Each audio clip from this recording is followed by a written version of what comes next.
I'm gonna just open my. Okay, welcome everybody at home. We are just about to begin our class.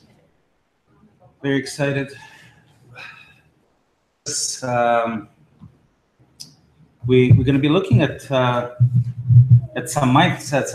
I made some interesting notes. Now, when I have the table in front of me, I can use the table to put my notes in front of me. And just before we begin, yeah, thank you. Before we begin, if you're at home and you can see us and can hear us, please say hello. Let us know how the sound is and how the picture is. And as soon as you give us the okay, then we will be officially starting. I can see Robert is there, and who else? Vicky is there, Marco is there, and thank you for saying hi. And those who didn't say hi, there's a little box underneath the. There's a little box underneath the video where you could say hello.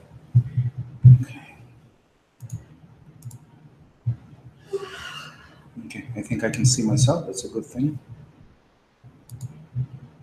Okay, let's just 1 second here, guys. We're just going to make sure that at home we are seen and heard. And as soon as that happens, we will begin. Phil and Shirley, hello. Picture and sound is good. Excellent. Thank you. Jerry, hello, Jerry. Hello, Andre. Hello, Dimitri. Hello, Tom. Excellent. We have a full house. I'm sorry? Shirley and Phil. Shirley and Phil, of course. Yeah, they're there. Hello. They're there. Hello. Okay. So today is dedicated to reintroduce us to the importance of the mindsets during meditation. Now, the truth is that, some of you are completely new here and you don't know anything about what we're doing. So maybe I should say my name is Erik Valdman. I'm going to be leading you through first a little bit of the theory and then a little bit of the practice of an internal experience where it begins truly from the energy, leads you to emotion, leads you to thought, leads you to the physical. And the physical, of course, it's the unconscious physical changes that happen in your body based on energy, emotion, and thought. And then it would lead you into action. And if I'm going too fast, please stop me. Action ultimately is the expression of the body. So allowing the body to express itself would be the action part of the meditation. Right? So, and again, I just revealed one of the mindsets is allowing the expression. We're in many different places, in many different techniques. We begin from posture. And once we get the posture, then the energy would arrive. We kind of create the container for the energy to be experienced. Here, we allow the container to be created. And the best example that I know of how the container grows, imagine water and then a little bit of a freezing around the outside of the water. So it's self-contained, right? So as the water expands, so the container expands, just natural, right? So it's a little bit of a freezing. It's the same water, it's just different state, more slowed down. And this is how I see our own experience, our own life. It is all energy, right? Now this energy, when it's a container, then it's in the posture. But when it's not contained, it's just purely flowing inside. So what we do is we change the inside, and the container starts readjusting to the energy. The beauty is that everybody receives their own individual experience. Because everybody here in the room and at home everybody begins from a little bit different place. The fact that we're all here together at the same time, of course, says something that we all have a much higher common denominator than we think. It's not our age. It's not where we were born. It's not the language we speak necessarily. There are people from all over the world. It's not even our financial status. It's not our educational achievements. It's not our physical abilities. It's not even our health status. It's a much higher common denominator. If we are here, it's not a coincidence. If we are here, we are seeking something that we feel that is missing, but not always know what that is. And that's truly what our common denominator is, the highest common denominator, what keeps us together. That highest common denominator is actually the most powerful common denominator. It is actually not even contained. It is the ability to desire something and to go somewhere, which we not yet define where that is and what that is. That's called faith. That's called true freedom. And ultimately, this is how we show our bravery.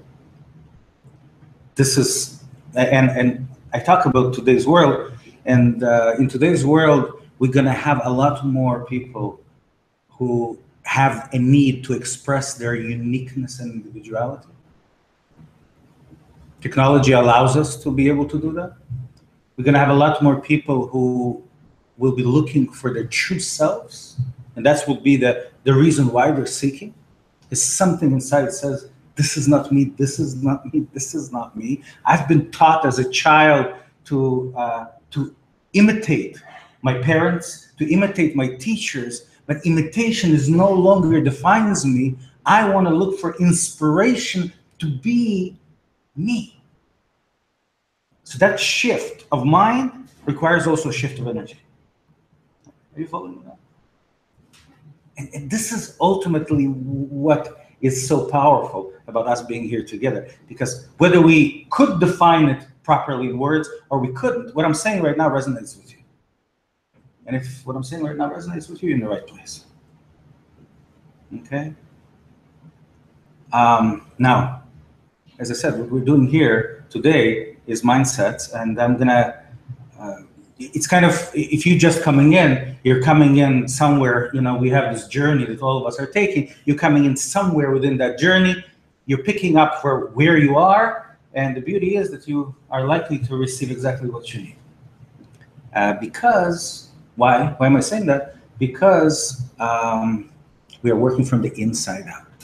We're not working from the outside in. So no matter what kind of knowledge you come here with, what kind of experience you come here with. It's great when you have it, but whatever you have, now we're gonna shine the light on what you know. We're not gonna say, oh, what you know is not good. Opposite.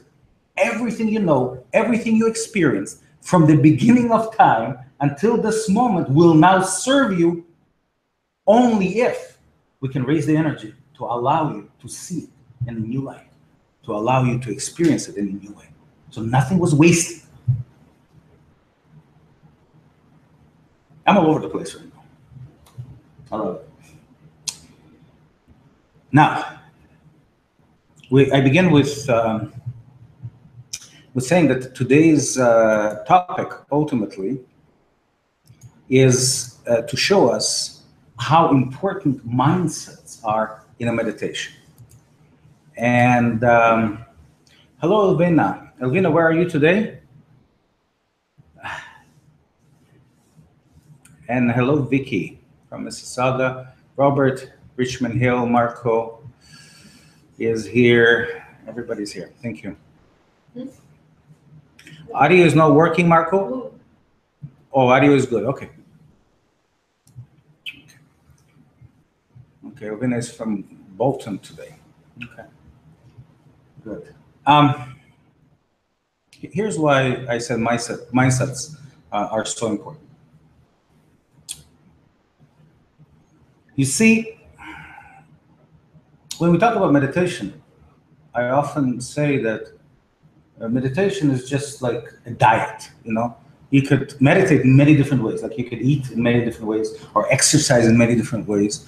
And the ways in which you exercise and the ways in which you diet or eat could be very extremely different, right?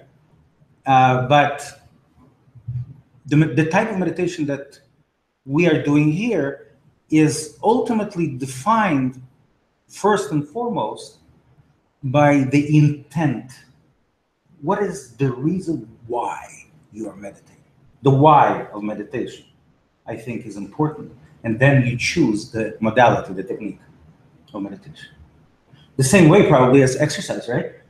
Why do you exercise? What do you want to achieve? If you want a long jump, then you work on a certain group of muscles. If you want to heavy lift, you work on a different group of muscles. If you want to have, healthy, I guess, internal metabolism to be able to do long runs, then you work differently and you exercise differently, and so on. The same way diet. If you want to build muscle, you eat a little bit differently. And not only that, is that each person, because of their different body type and different metabolism, you would need different types of foods to, and different types of exercises and so forth. So aside from the differences in each person, there's also the intention of why. So the question is, everybody's here at home and here in the room, and you ask the question of why are you wanting to learn to meditate? Why do you think meditation would be good for you? And what kind of results do you really want to achieve by doing meditation? That's the first thing I think you ask yourself, and then you may choose a different modality that may help you. Okay? Maybe some modalities are better for one thing, maybe some are better for another.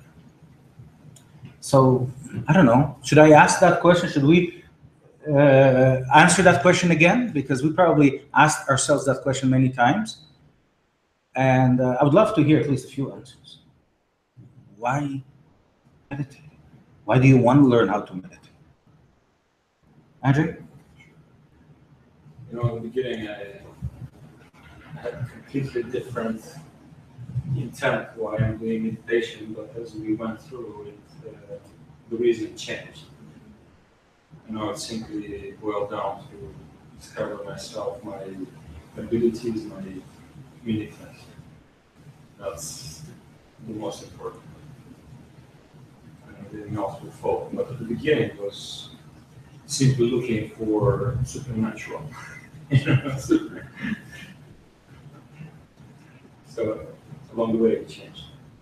Okay, interesting. Yeah, I hope at home you could hear. Andrew says that in the beginning, when he just came, he was looking for some supernatural power.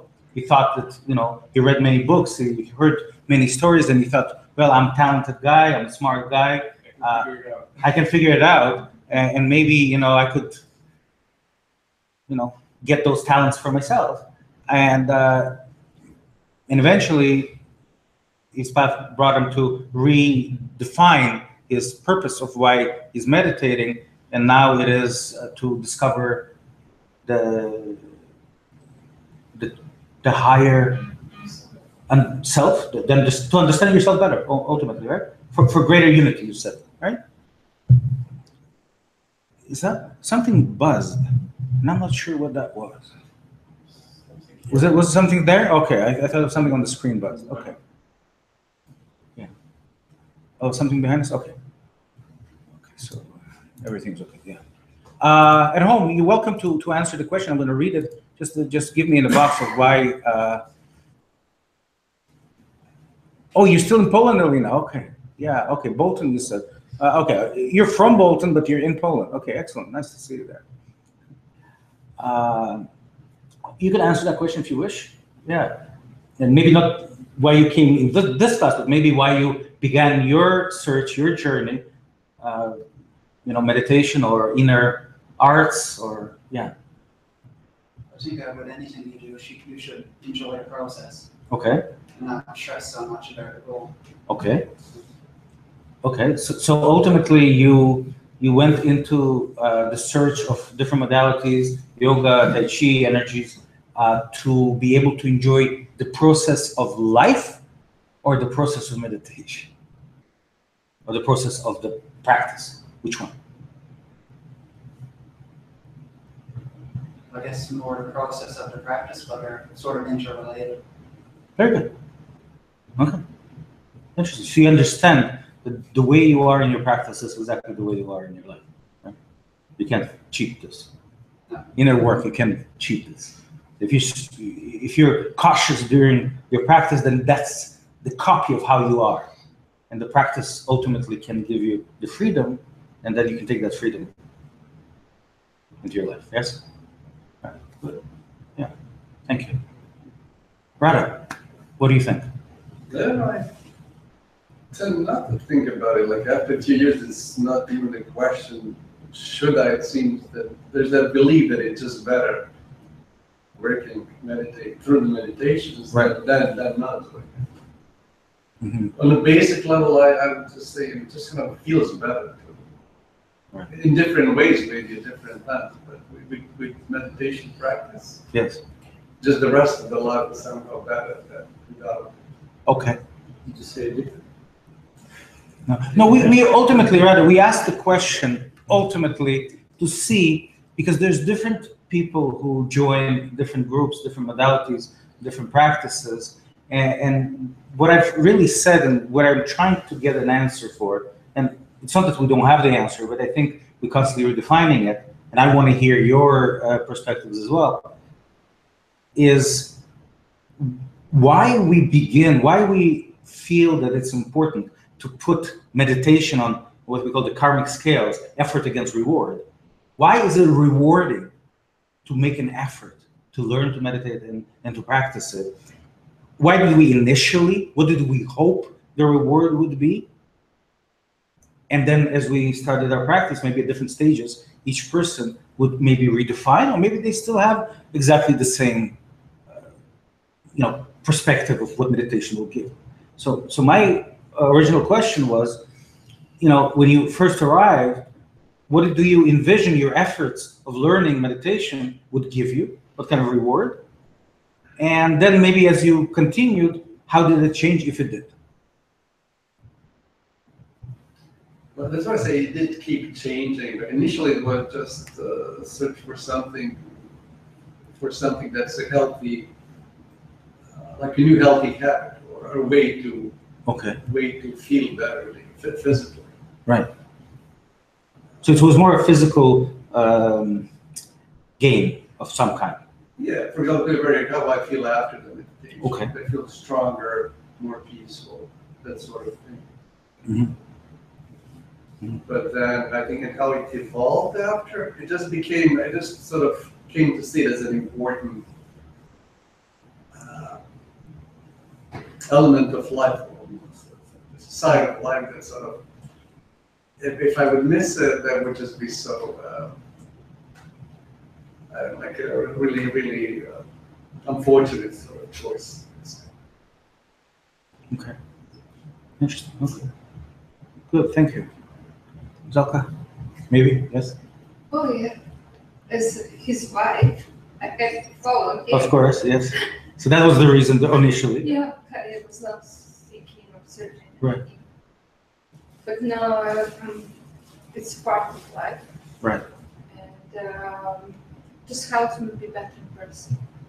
Deal with the problems that I'm facing almost every day. Right. Interesting choice of words. Helping me to be a better person with the problems and challenges I'm facing every day.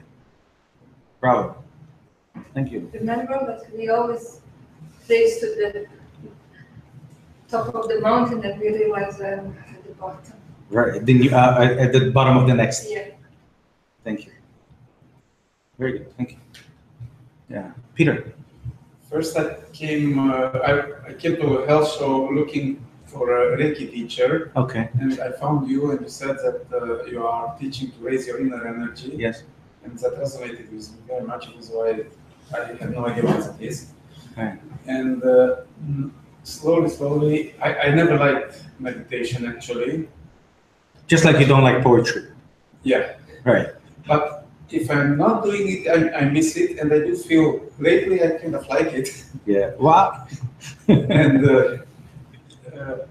it does help. Like now it's like I know that there is so much more that I don't understand, and the more I go through these meditations, the more I understand what's happening, what's around, and I also feel that I definitely get benefit. I see that even people around me are getting some benefit, which is not very visible. Like, I can't tell them. Like I was just telling you before we started that people tell me that "Oh, you didn't change." And I know it changed. Like I can feel it, but I cannot explain it how. But it's there. It's real. And My answer to you was, it takes one to know one, right? yeah. And I'm sure that there is so much more. And the way I feel it might be that sometimes I'm fine. I'm progressing a little bit, but every now and then I think that there is a jump, and that's so great. And one of those jumps was last time we were here. Yeah. Okay. Thank you. And even understanding. Sometimes when I understand it a lot better, it becomes a lot harder to explain it because. Yeah. Peter, may I Yes. say something about my observation of your experience? Initially, you came because you were looking for epic information that would make you excited to share it with others so they could grow with you. So Peter was there for years, writing down everything he heard. Yeah, maybe somebody could close the door for me, please. Yeah, thank you. Yeah. Because otherwise we're going to have the entire fire department and in our room.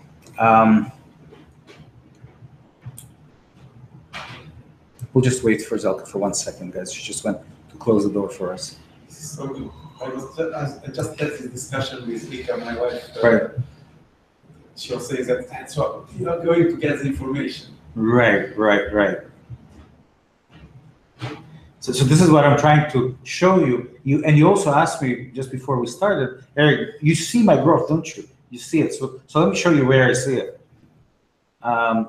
So initially, Peter he was so excited. He wouldn't miss anything that, things we said. We're still excited about that. But for Peter, I'm still excited when I hear myself say things that I hear for the first time, which happens all the time. I'm very excited about that. And I want to write it down. Look, I write notebooks full. Okay, I have a stack of notebooks, right, that I keep filling.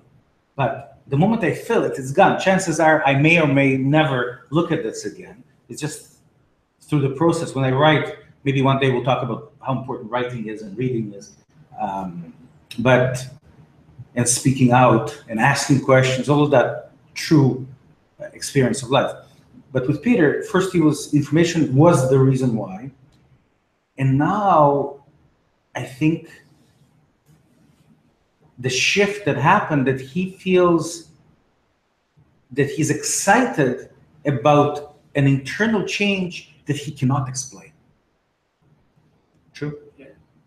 And that's a huge shift. That's from one side to the other. First it was the detail. And Andre, can you relate to that? Yeah. So first we were looking for something that is so tangible and easy to contain, right? You relate to that as well. You're not making notes because you're shy, but ultimately you would probably have a notebook and you make a lot of notes. True? So, and then there comes a moment where you recognize that the process of learning is building, quote unquote, an internal character building that leaves a whole brain experience and a whole shift of energy that now can be applied to all aspects of your life. And not only as you learn one piece of information at the time, there's a small benefit in what you've learned, but the bigger benefit is in that process of learning that gives you a whole brain experience, a whole body shift of being. And now it as if cleaned and refreshed the lens through which you see your life and the world. And that's becomes a completely different purpose. To change the lens through which I see the world, to change the lens through which I see myself. Of course, that's where it begins. And then the same lens now shows you a different world in your memory of your past, a different world in your experience of the now, and completely different world in the goals you set towards the future.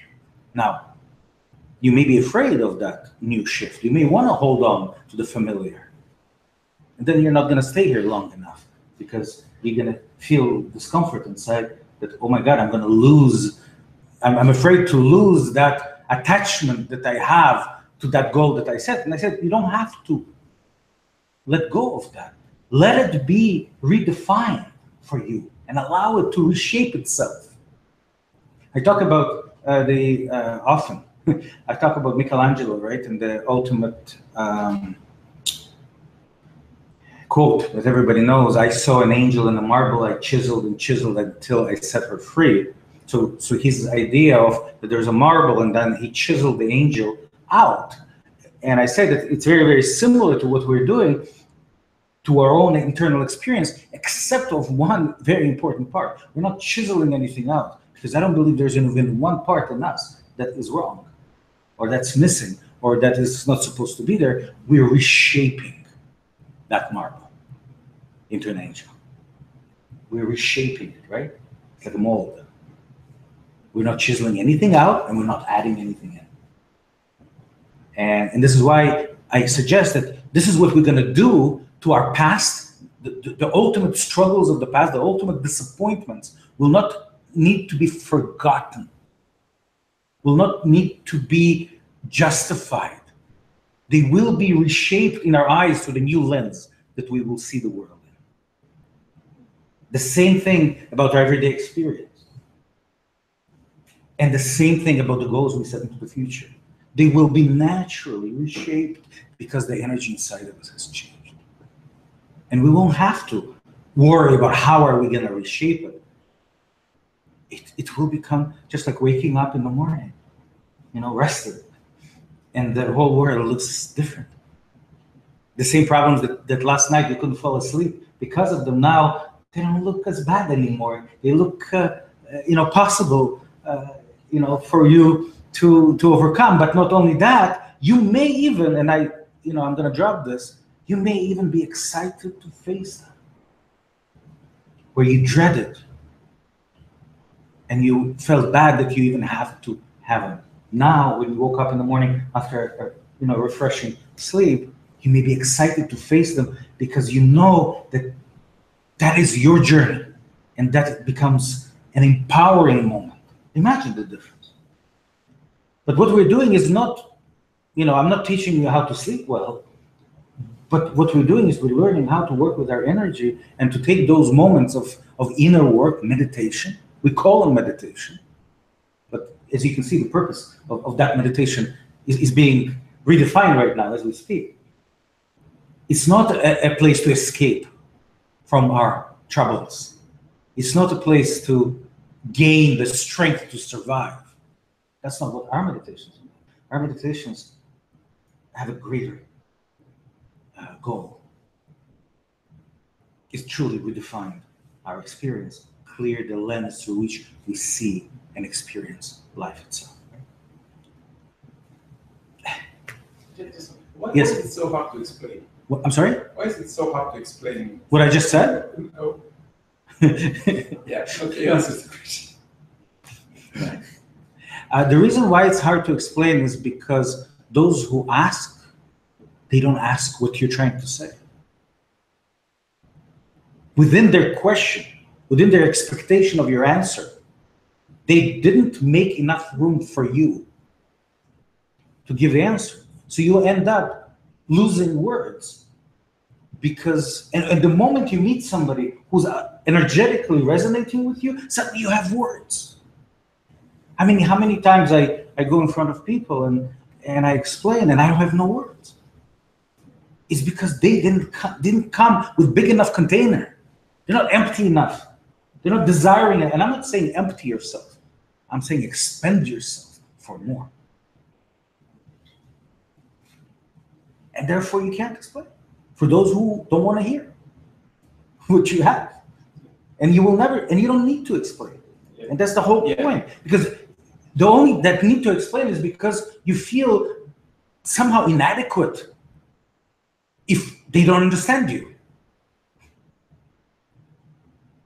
I would have self-distracted a long time ago. Share and I can't.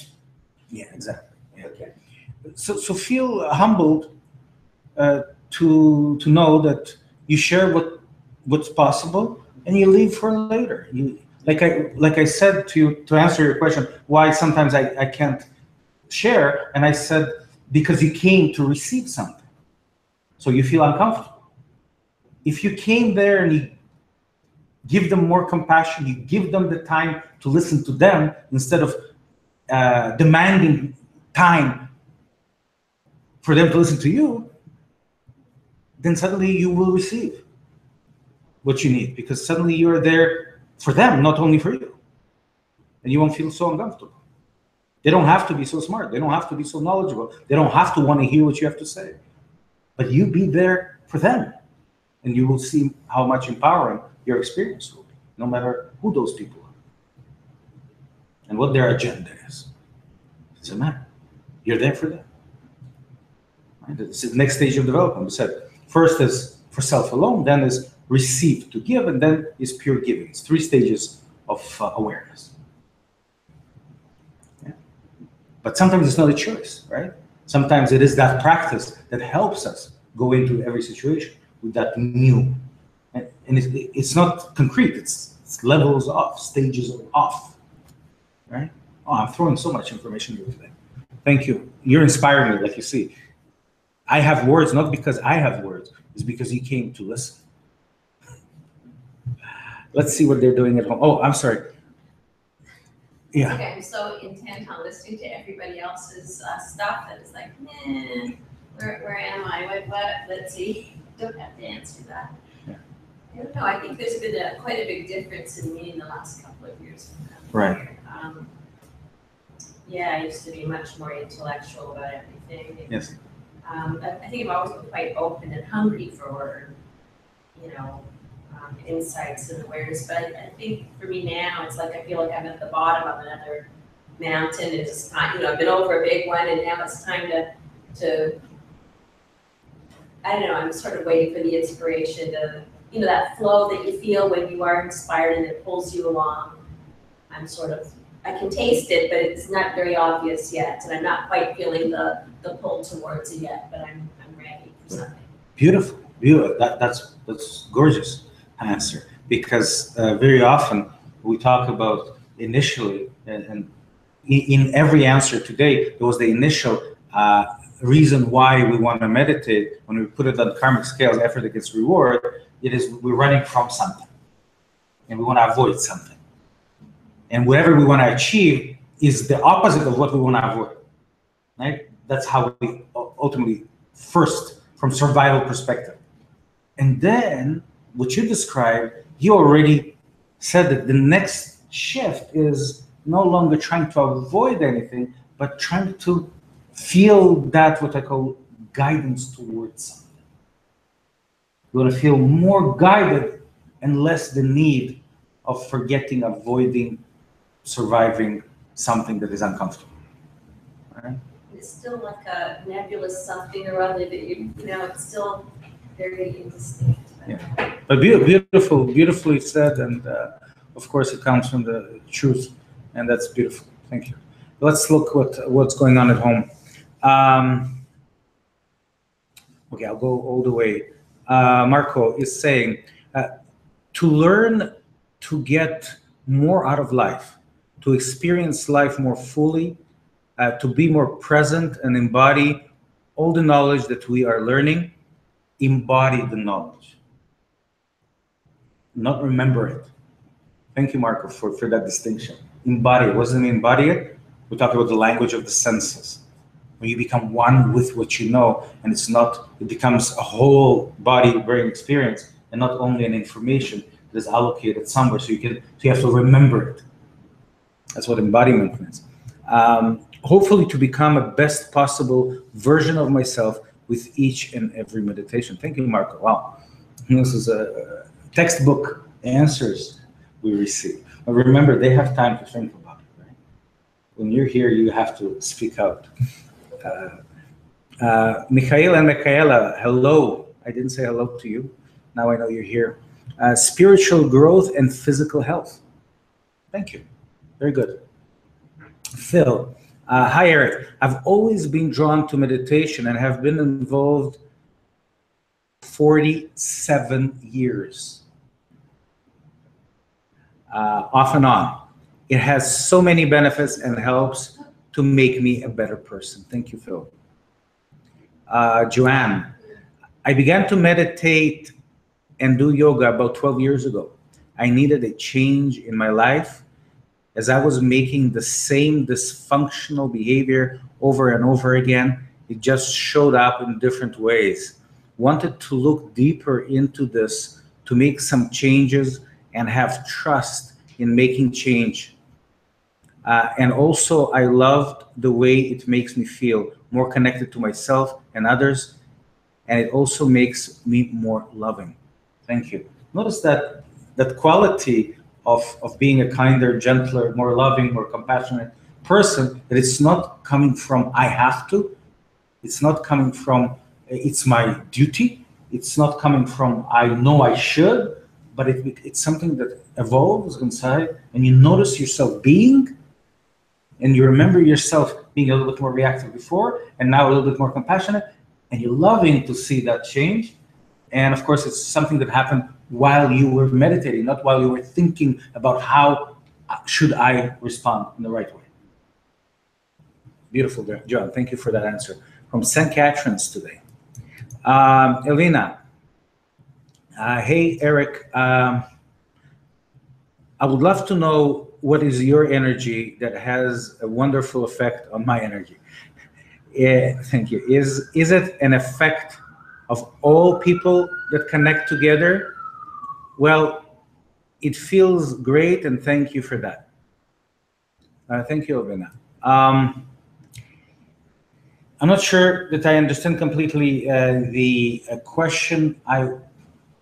Two things I have to say about that. First of all, a group of people can be very powerful, because when we are in a group, when we are together, we feel that there's a justification that we're doing something right. So if the many people are doing something together, there's a better reasoning, logical reasoning, that we're probably doing something right, because look at how many people are doing it. We call it bestseller lists. We see a restaurant that's busy, got a lineup, we know something is good, right there, because many people think that it's good. So that's one. The second, and the second has two parts. The number of people in the group do not define the energy of the group. I'll say that again. The number of people in the group does not define the energy of the group. Chances are that if a certain group of people came together, that, like I said in the beginning, that everyone has a highest common denominator. And here, of course, if you're here and you stayed here long enough, that means that your higher common denominator guides you towards everything that we've said thus far, right?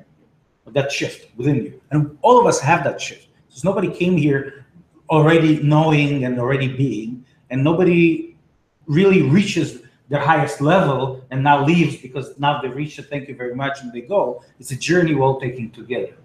So the number of people in the room just shows that we have that common denominator. But ultimately, the energy element that you're talking about, Telvina, the highest energy wins. We have to understand that. The highest energy wins. It's a vibration, it's a frequency. It's like information. Let's say it was just a talk. Let's say it was an energetic experience. and I had something that I know and you don't, right?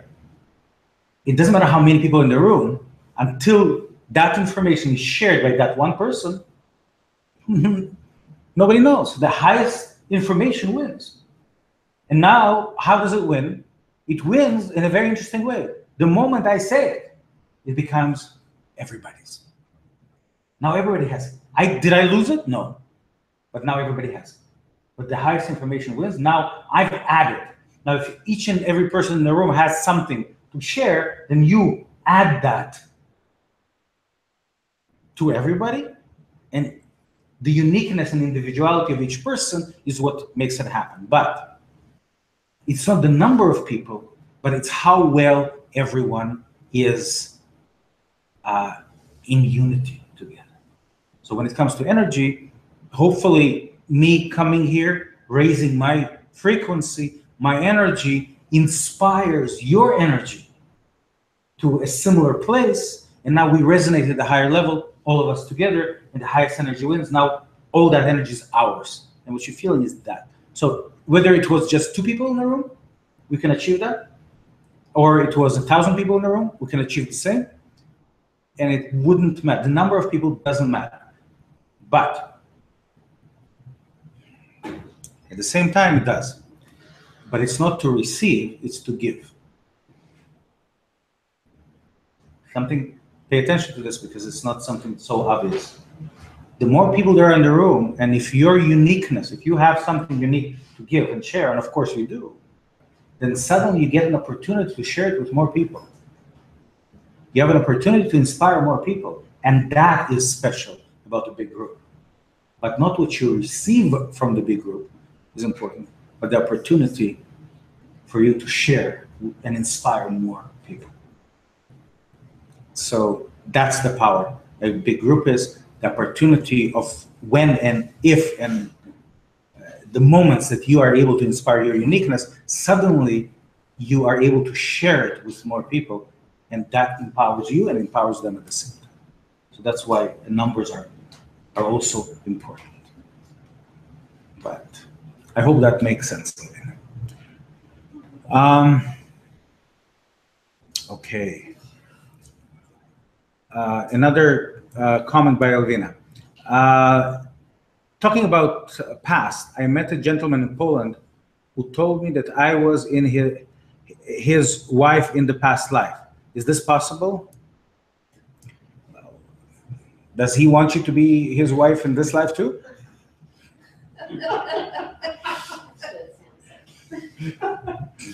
Is that possible, Alina? I don't know. Alina, if the purpose of reincarnation is to being a wife or a husband to somebody, then yes. But if the purpose of reincarnation is much higher, then chances of that are probably very slim.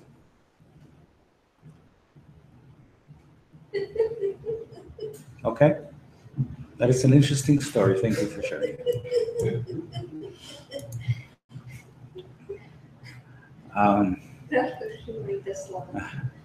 Beautifully answered. Yes, you are magnificent inspiration. You're welcome, Olina.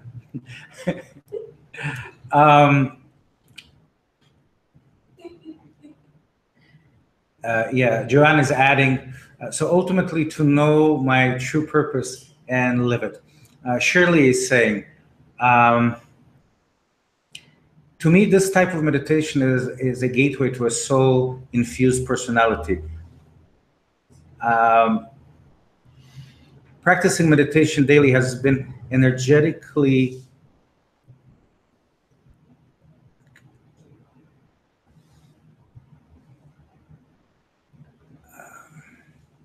cumulative.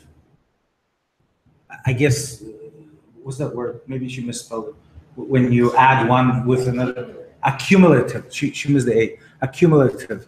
And I found myself most important, more loving to self and others, more healthy in the body, more empowered when challenged, more empowered when challenged.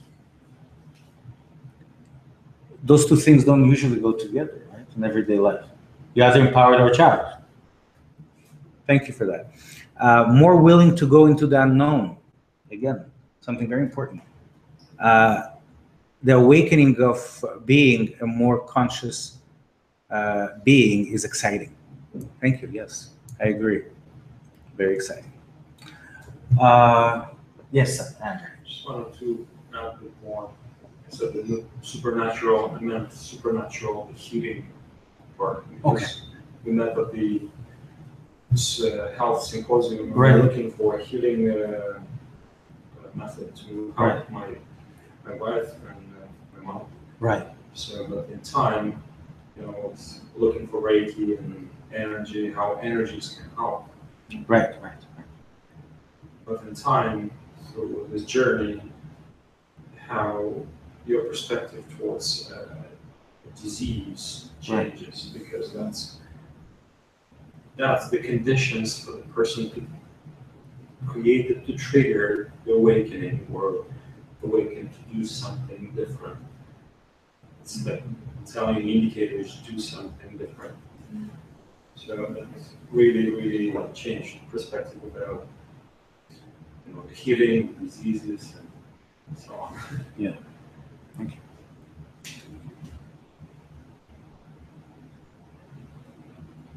So why are you here? Why am I here? Why did you come here originally to this class? Do you remember? I'm here to listen to Erik. To listen to Erik, yes.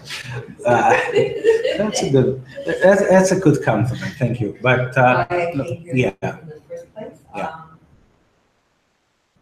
Actually, it's interesting all the things that you said as well. Well, I was just brought here. I was guided here. And like I said, I was in Nova Scotia.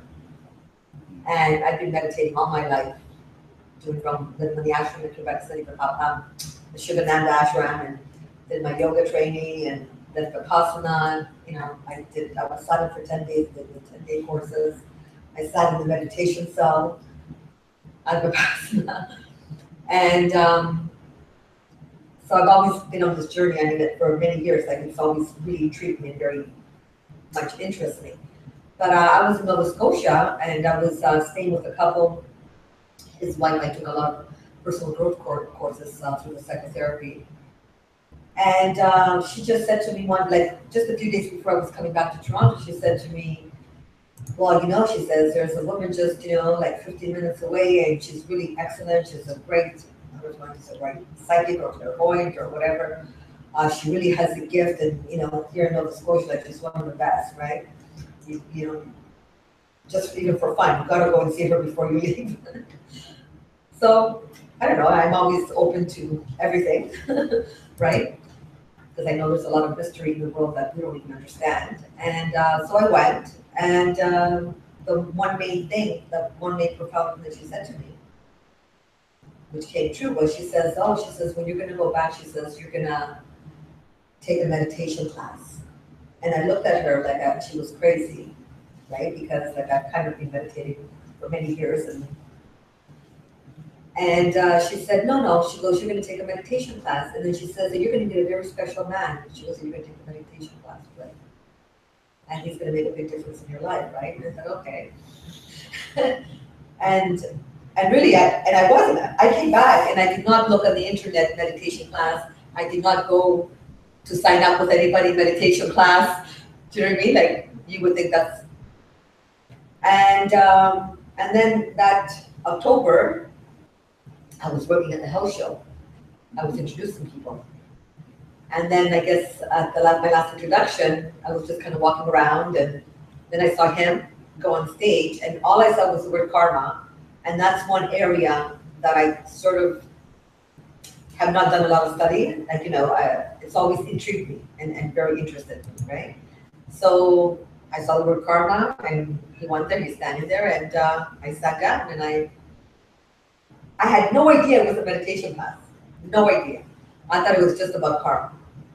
And then I was listening to him, and I was very intrigued, and and of course his accent, and I want to know where he's from, and I'm very inquisitive as a person anyway. If I meet you, I will ask you all kinds of questions.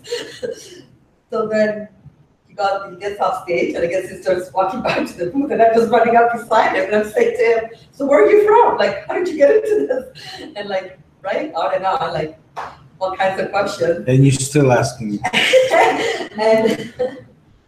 And I was just, and then I had his flyer, and then I came to the introduction. And actually, I brought somebody with me to the introduction, because I thought she would be interested. Still, I thought it was about karma, not meditation.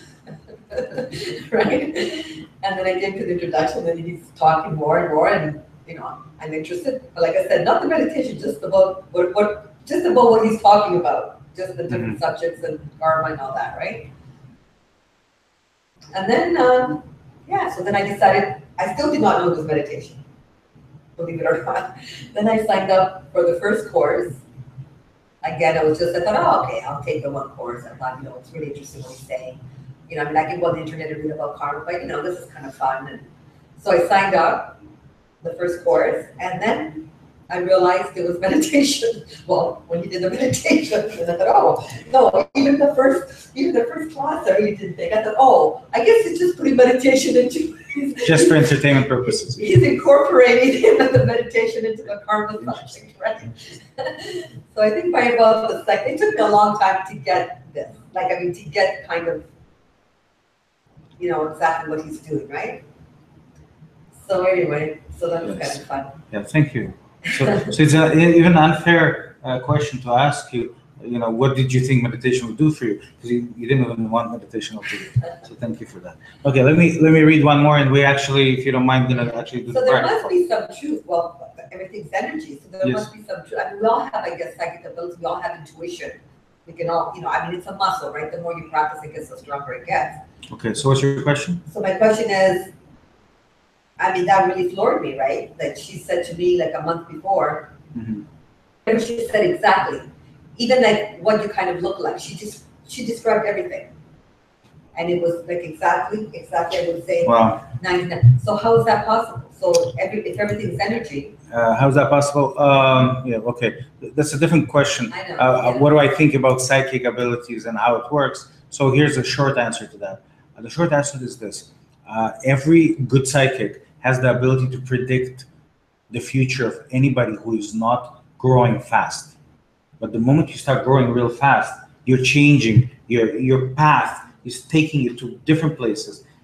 They are looking at your energy here and now, the way you perceive the world, the way you make choices right here and right now. But if you continue working on yourself, growing is only when the person who's self-aware starts initiating, right, certain sacrifices into time and effort into inner work. That's the only way to grow. Well, there's another way to grow, to have life-changing experiences of traumas. That's another way, but I don't recommend that. Life and death situations can help you grow, or they kill you, right? Or they self-destruct the system and reincarnate. But that's not what I recommend. So the other way to grow is to actually allocate time and effort consciously, specifically for inner growth. So for those people, psychics will always be wrong. Why? Because they gauge, even the good psychic can gauge where you would probably be if nothing internally changed. But then because you're working on yourself, you shift so fast that they will be wrong.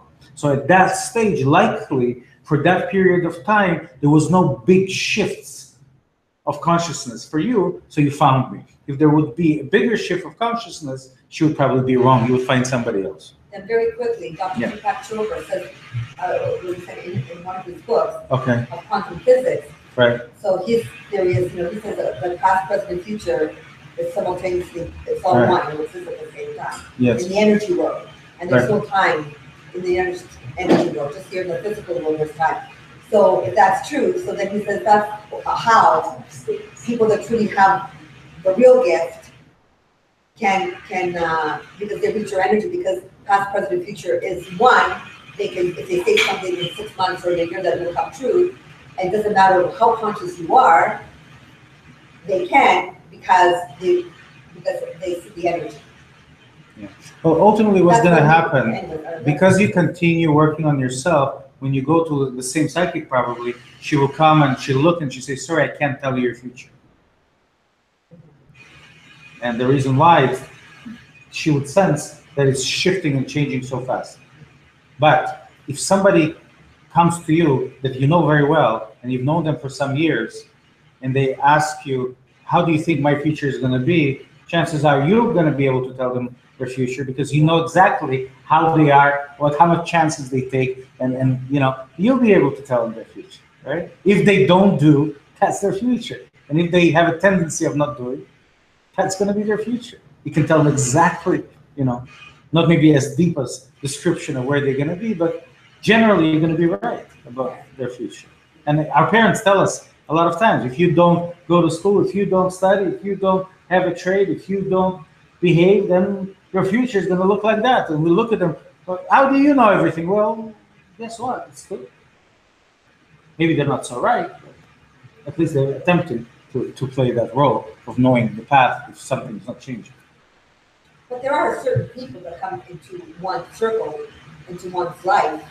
I mean, there are no coincidences. Like, us being here, we're here. I mean, yeah. The first thing that I talk about when it comes to karma, I say one thing we need to know about karma is this: we have the power to change it. We hold the key to our own karma. If we understand that, then whatever we do is not anymore giving away our power to something, but actually be inspired by something to gain even more of our own power. Listen to this carefully. This is the important part of today. Everything else that I've said you could hear and miss, but don't miss this. Ultimately, our future and even our perspective of our past, our perception of our past, is in our hands. We change our past and our future, the way we respond to it, the way it empowers us. We have the key to ourselves, and that key allows us to reshape, remold our relationship to our past, not the historical facts, that doesn't matter, but how it inspires you or how it weakens you and kind of continues weighing on you and limits you. A lot of times, some of our past limits us. Even good things that happen. How many times you see people who are not moving forward still reminiscing about the great things they've done in the past? So those great things now hold them back.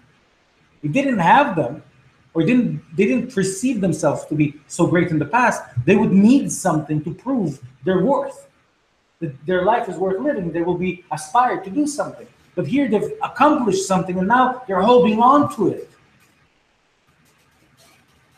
And they're showing it off with medals. But their life is going. So sometimes, or there are some people who had horrible things happen in their life. And they use that as a reason why they're not moving forward. I say it doesn't matter. Raise the energy. Raise the internal energy. Let that energy work through your body, and you will see a new perspective, because that's ultimately the power that we have, right, to move forward. Not only through the conscious understanding. Conscious understanding in parallel helps us, but not instead of. It's not when it interferes with our growth. It's when it's put in its place, parallel to inner changes. Understanding is parallel to growth. Not first and not last, together. As we grow, so we understand. As we grow, so we understand. Two more things I'm going to read, and we're going to go into the practical part, guys. Jerry from Kleinberg, if I read it right. The courage to embrace the unknown creates the first step of an ongoing journey. I wouldn't know how to describe it at first. Only through experience am I able to relate the intuition that created the travels and describes the landscape of discovery. Thank you, Jerry. That's in response likely to what was the purpose of meditation and what he was looking for in meditation. Ilvina is adding, wow, it took me 5 years to come and see you until one day a little voice told me to go and join your class. Wow, the first class was the most magical moment in my life. Thank you for your invitation at the health show and a smile that led me to join your beautiful classes. Thank you, Elena. Okay, so that's that. Let's look at the practical part. Okay, so what we've done up until now, we took some time to recognize the different, I guess, the different ways, but yet very common, but a lot in common, but very different, that each of us have found the inspiration to put effort into learning something that has to do with meditation, okay? And how it consistently and constantly being redefined for us. What we're gonna do today is realize, the reason I asked is because we have, let me just draw it on the board, and I wanna make sure that at home you can see the board as well. I'm just gonna draw this quickly and then we're gonna do the practical part.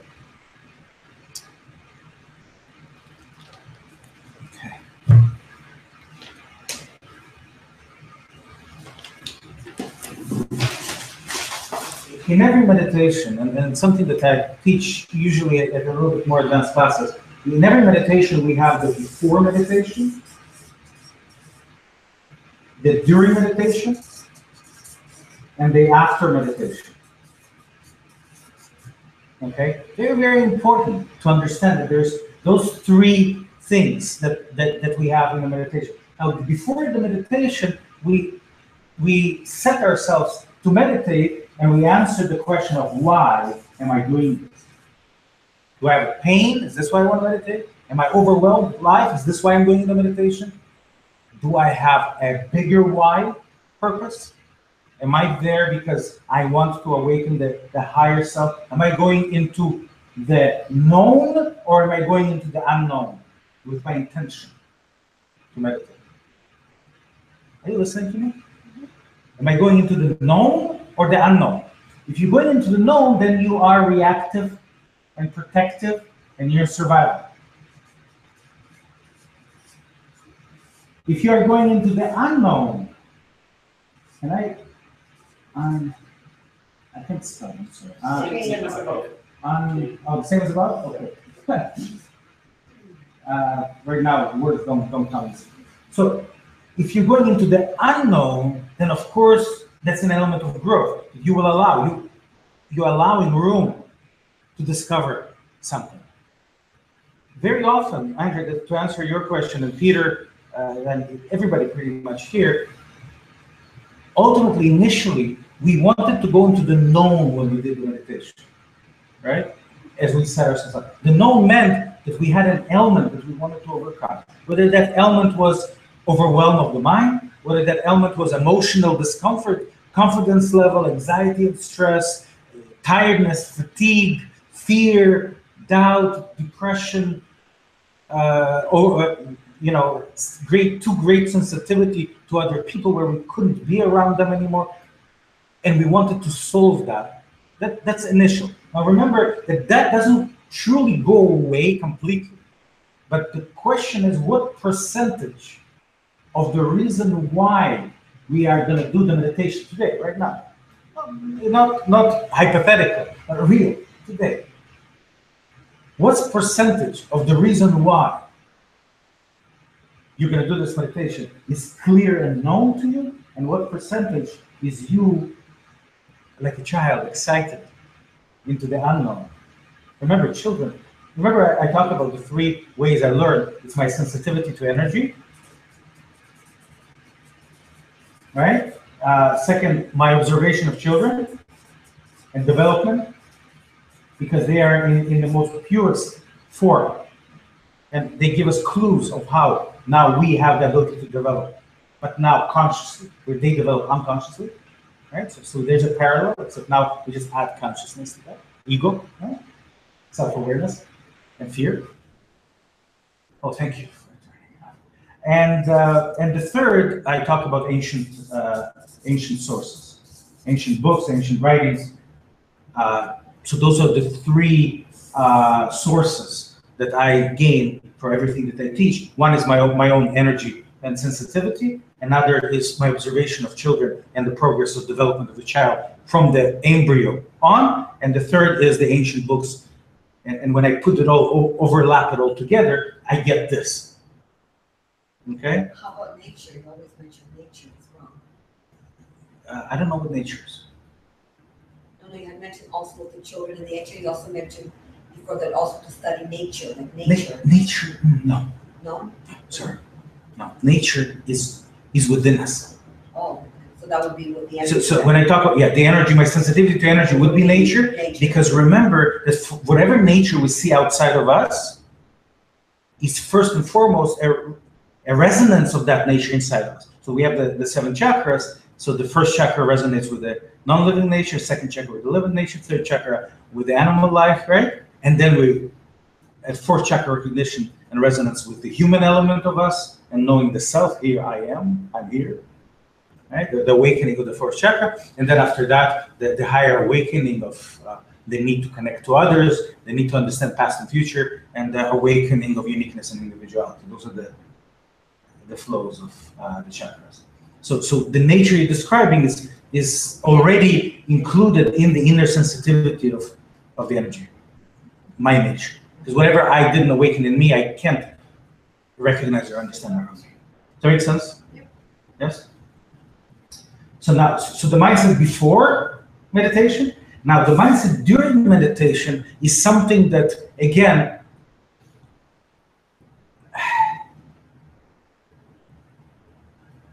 this is the work that we will be doing today, right? And we're going to look at maybe 1 or 2 different mindsets during meditation. And the one that we will be looking at today is the mindset of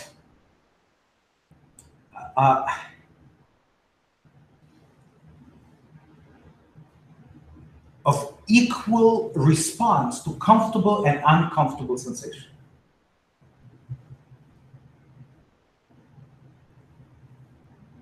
To recognize that in the meditative state, sometimes it is difficult to gauge what you're feeling, and sometimes it's easy to gauge what you're feeling. Depends on the day, depends where you're at, depends on the need of the body, depends on the energy you experience. But whether it's easy to gauge or difficult to gauge, it is important that our mindset would be geared, and we will remind ourselves to respond to it equally as a benefit. Why is it a benefit? Because that's the truth. The truth of this moment, as you are, as it is. As you are, as it is. If you allow yourself during the meditative state to experience easy and difficult, the mind is busy or the mind is clear. You have a lot of sensations or you have very little sensation. You have a lot of movement or you have very little movement. You truly connected or you're not connected. Or somewhere in between. And when you remind yourself, so wherever you catch your experience at that moment, you remind yourself that that experience is pure and real and right. That's the mindset. If you come in to the meditation and apply that mindset, you can experience growth. If you don't apply that mindset for some reason, then you will be fighting. Because this is a state of loving. When you're in love with somebody, right? When you're in love with somebody, I hope you still remember what that feels like, and I hope you still have those moments over and over again. When you're in love, there's no judgment. There's no conditions. You justify everything they're doing, right? And you're okay with them being tired. You're okay with them being accepted. You're okay with them telling you good words and bringing you flowers or accepting you, and you're okay if they don't. You're okay with everything because you don't see no ill in that. You're truly in love. You're truly there for them, not for you. That's why you're able to do it. And what I always say is that meditation is a relationship between you, the conscious, and you, the experience of the body. It's a relationship. And what I want you to do is to come with the mindset of being in love. And one of the indicators, or the indicators of being in love, is to relate to your own physical experience or mind experience or emotional experience with that kind of non-judgmental state of truth. Okay? If we don't do that, if we come in and we judge, we say, oh, today I don't feel right, I don't think my meditation is working, oh, this is too difficult, this is uncomfortable, my mind is racing, I'm not good at this, then you are actually not in the state of love, you're actually fighting. You're actually bringing exactly the same state that you came from into the meditation, and you're continuing that during the meditation. And the truth is that meditation may not give you a lot. It will give you some because you've sacrificed time, that you have, committed yourself and you're doing it. So any effort that you make will give you some form of reward. But the mindsets of having equal relation to challenging and not challenging experience will, of course, take you much higher, much faster into what we are seeking here. The why we're doing it is greater connection to self, greater perspective on life, greater perspective and compassion and love for others. When we use just that one mindset, this is one mindset, right? Of experiencing and accepting the moment as it is, as you are, right? And catching yourself. So this is the next thing. So during, the first mindset is to accept the moment, to find coming in with love and not judgment into the experience. That's one.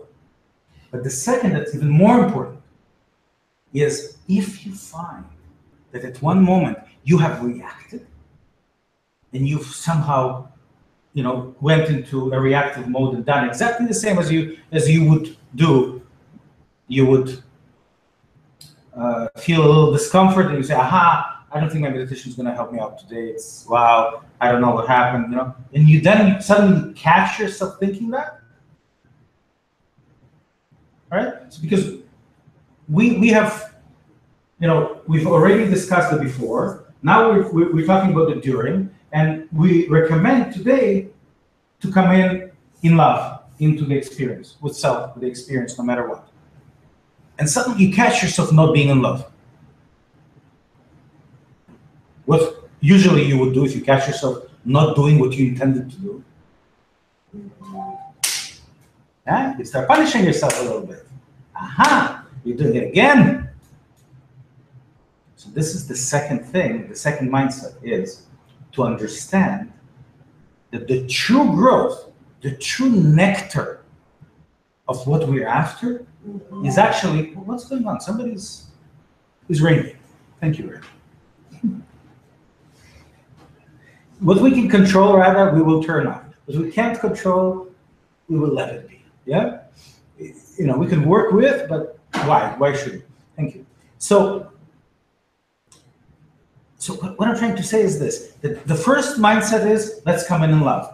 The second mindset, if we catch ourselves at a certain situation that somehow we're not in love, and we have to correct ourselves, we have to understand that the higher nectar, the higher benefit of the meditation is actually not being in that perfect state of love, but in the intending to be in love, in the catching yourself not being there, and in the accepting it, and just correcting yourself with acceptance and love as intended.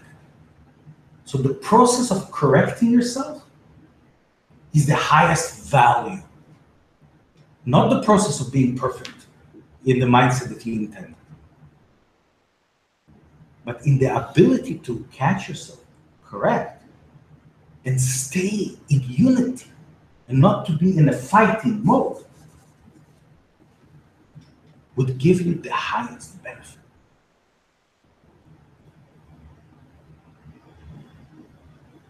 Too easy. Does that make sense? Too easy? Right? Does that make sense? So then that's where people would be, punishing themselves. That's it, you're I'm done. saying like addictions and that kind of. But look, I'm not here to try and do the politically correct thing. I'm saying that this entire internal experience of coming in with a set mindset that you should expect and you understand why you should have, of being in love with the experience no matter what.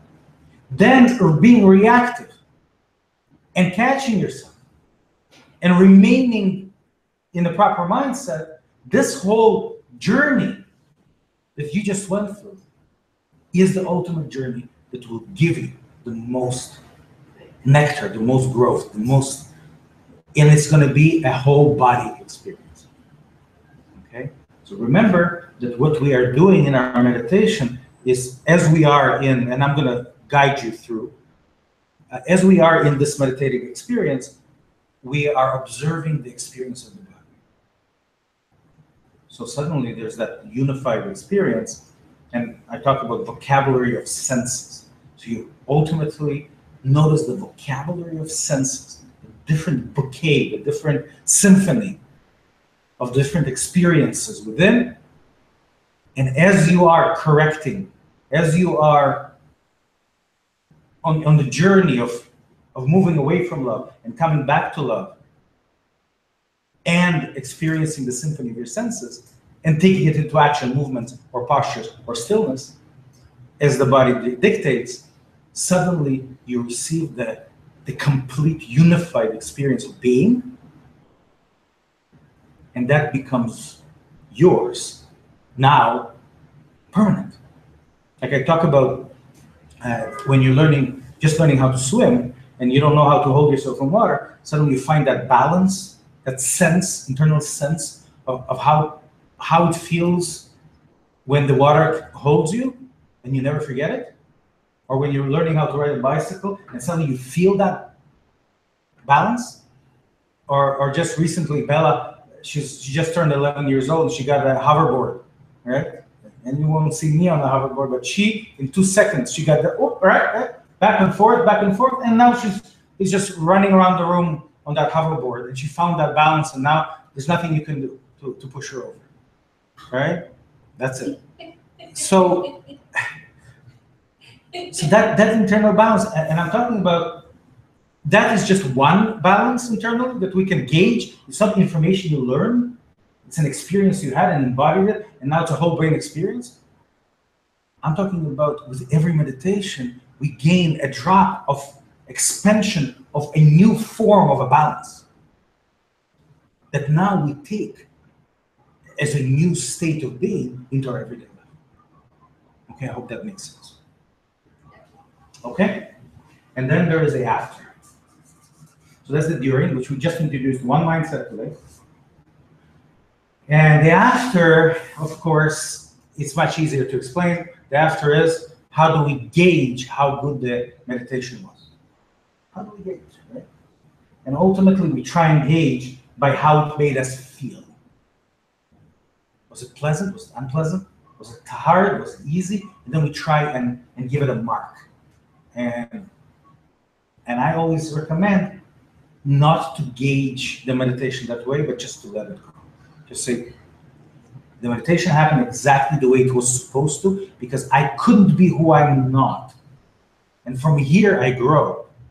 And you should never try and measure meditation by any sensations alone. And why? Because there's that understanding and the story that I keep talking about of how drops of water, right, crack the rock. You know that story? Of, it's a Chinese story where they say that you have a rock, and if you keep dropping small little drops of water on that rock, eventually, or we'll have an indentation. But if you're in a hurry and you're going to try and collect all those waters and pour over the rock all at once, what's going to happen? Anything? Going to change in the rock? Nothing going to happen. What if you take 10 times the drops and say, okay, you know what? Maybe that's not enough. You take 10 times, just pour it over the rock. Is there going to be a change in the rock? Absolutely not. So something in nature which is completely not logical, it has to do with small drops dropping consistently into the same spot over and over and over again until suddenly something happens and it cracks the biggest rock. Water cracks the biggest rock. And you can't change this. Small drops are needed. What happens is that the magic is actually in the between drops, in the interval between. Otherwise, it would be a collection of water, it would work. So something in between drops that gives the power. But when you drop one drop and you ask the rock, how does it feel? What does the rock gonna say? Nothing happened. Nothing happened. Okay, water came, big deal. Does that make sense what I'm saying? And one drop before the rock cracked, you were observing it going, nothing happened up until that one final drop. The same thing with our meditations. You cannot look at the meditation as one meditation and try and judge its effect on your life, on your experience, on your progress.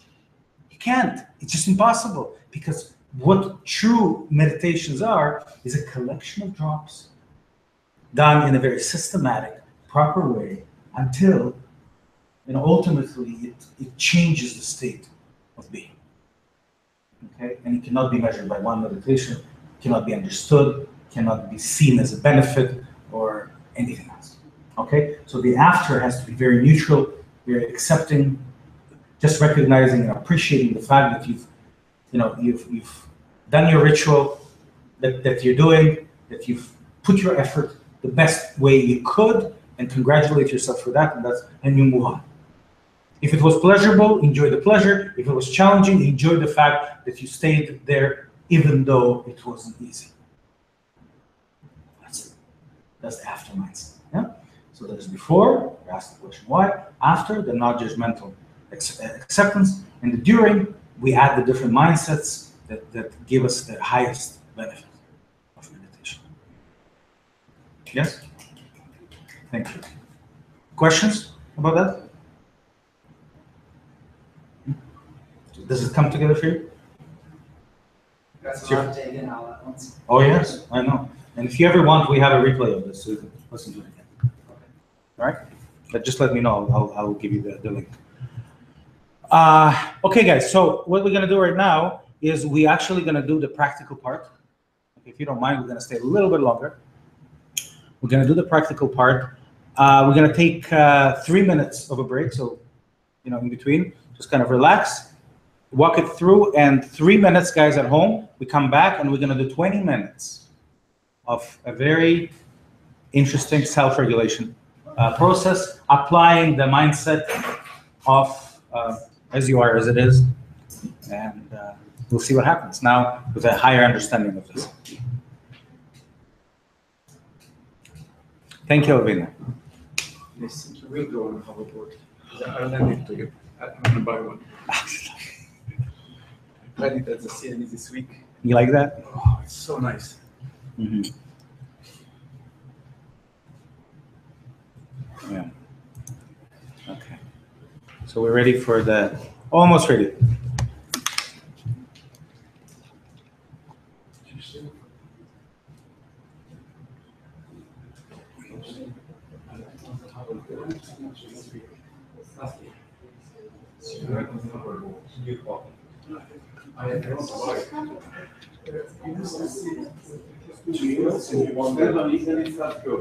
There is one room. There is no one room, just the between. Yeah, I saw it, and it's a big wheel. The coach of cars. I read it, but it's at the CNE. I don't know, is there over 10 to 15 minutes in the show. First, I go on, and then finally, when you start reading, you're reading a little question, do this, and it goes. Then you want to turn, you do the outside a little more. So you can turn, you go and you can turn a little. Or it's just slightly harder on the outside. Yeah. So it needs this wheel. Thank you so much. Thank you. You would need 2 minutes to adjust the audience. I like bicycle so. Keeps being more interesting. And at the beginning it felt okay, but then at some point I was doing too much, and I did it's even 4. That's good. So did you buy it? No. Yeah. I was thinking about it. I see many folks use certain method of transportation. Actually, if you work on ground, I think it's really good. This can be It's just sort of. If you like walking, just using station college. really? Yeah. Where called? Just Yes, Yes, actually, My wife works at the police.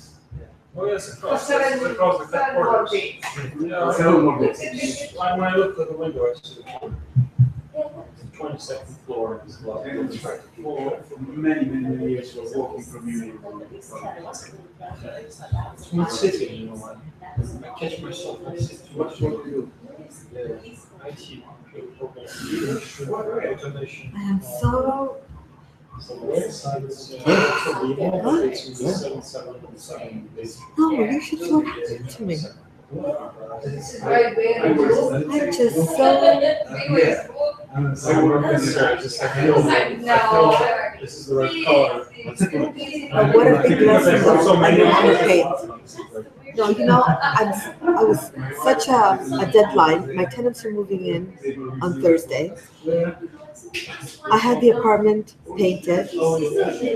A handyman that's just wonderful. So we referred to his brothers, so they were able to do it, like, finish today. But his brothers are like complete opposite of him. They're criminals. They're like really like lower energy. He spent $500 in paint. They painted the apartment, not what we agreed on. We agreed 2 coats for baseboards, doors, walls, everything. I bought a primer. They said, "Oh, you don't have to use Did the it all work primer." out at the end? No. Let's do meditation to make sure that it does. Okay. He did not fill in. The closet door had 4 small holes. He just painted like literally just like an assembly line. Just wham bang, thank you, ma'am. And yesterday, if it wasn't for 2 days, he would have been fired. If it wasn't for Ruben, that it was his brother. I was threatened. I go there, and he says, "Do you have cash for me?" I said, "No." Well, we made the agreement. It was $1,200, but there was no mention. But anyway, I learned a lot from this. There was no mention of cash. Give me an invoice, and I will pay you $1,200, and I'll pay you on Friday because I get paid the first of every month, which is in 3 days. And he threatened me yesterday. He says, "Do you have cash for me?" Well, you're getting a deal, because of Rupert, blah blah blah, right? Bullshit. My family's been doing this for 20 years. Okay, to fill little holes is part of a painter's job. Okay, not major. Then he. Okay, hold on. Then I said, and then. He was abusive to me. Then he threatened to leave. Listen, then he threatened to leave the job that he just, if I don't have, you don't pay me cash, I'm leaving. I didn't say, he says, "Don't worry, you're going to get paid." Then I called his brother today. I was really, I learned a lot. Okay, really traumatized. And I started bawling my eyes out. Okay. And for more than anything, I'm thinking to myself, what the? How come I attracted these painters? What is it inside of me? What is this lesson for me?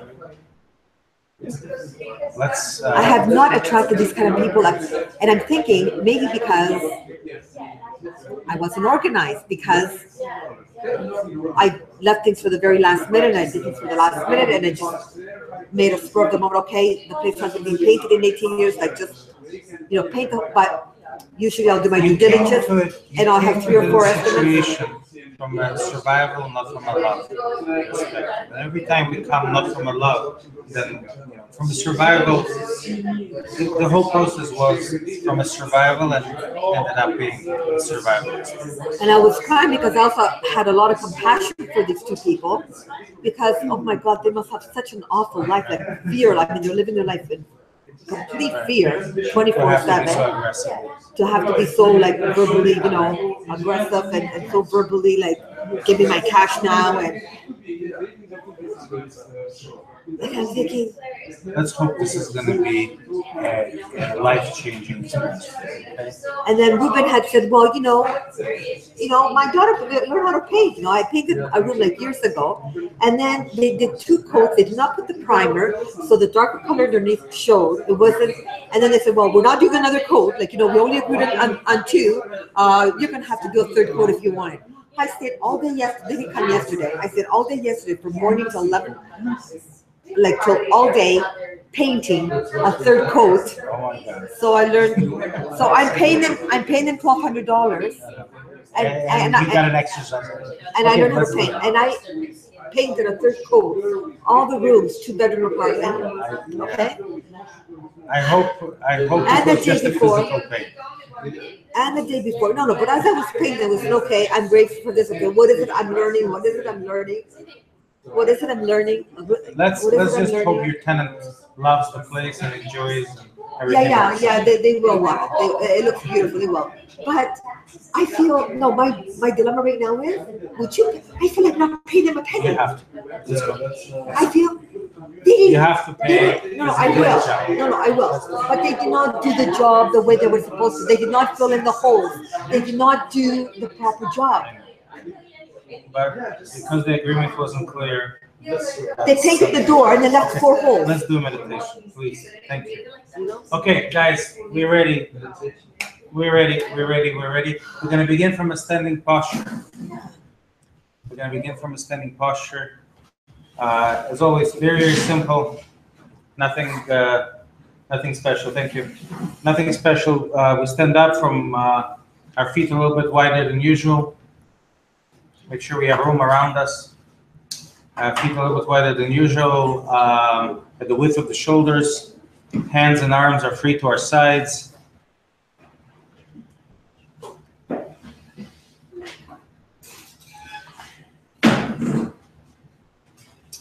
Hands and arms are free to our sides and eyes are closed.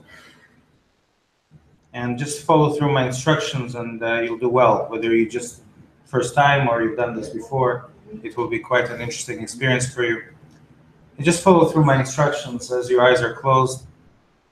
At home, make sure there's room around you because make sure as if you were doing yoga exercise, as if you were doing Tai Chi exercise. So there's air room around you and floor room around you to make sure that we have that option of movement.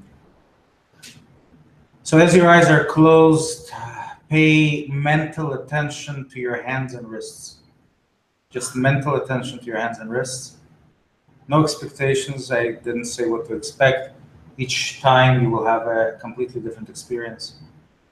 And as many people in the room, as many people at home as are doing this right now, so going to be as many experiences because we are working from the inside out.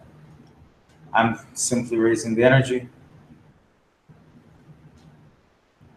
And now, as my energy is rising, so is yours because we have that agreement of being here together and experiencing it together. Just like when I share words, if you're actually listening, then you can hear me. The same way energetically, we agree to be in energy together. So your internal system, mind are in tune right now together.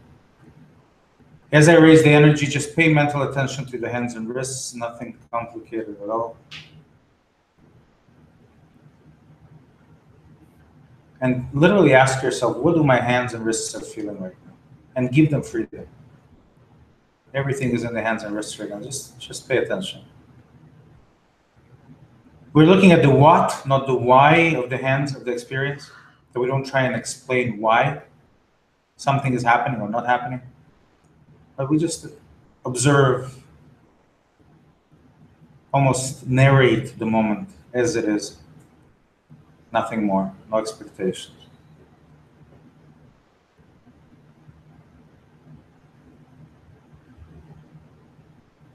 Beautiful.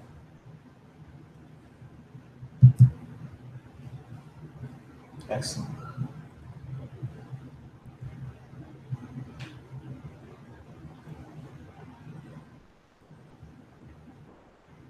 I'm going to raise the energy a little bit higher.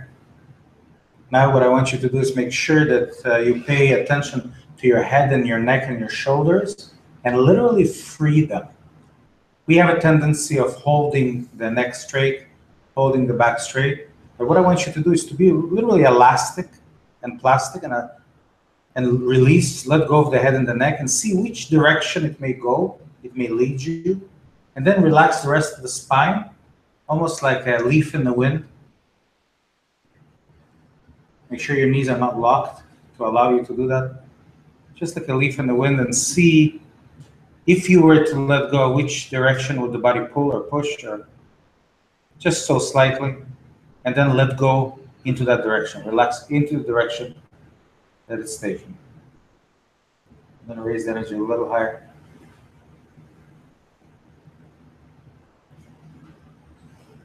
Beautiful. And remember the mindset of today. The mindset of today during the meditation is, as it is, as you are. Just the truth of this moment. So if it's hard to gauge where the body is going, that's fine. We accept that and continue listening. If it feels a little uncomfortable, that's okay. If it feels comfortable, excellent. Just observe. Nothing more. Just notice and observe the true experience of this moment. Like a child at play, no expectations. Free yourself and let it surprise you. Sometimes the surprise comes internally, sometimes externally, sometimes both. Simply let it surprise.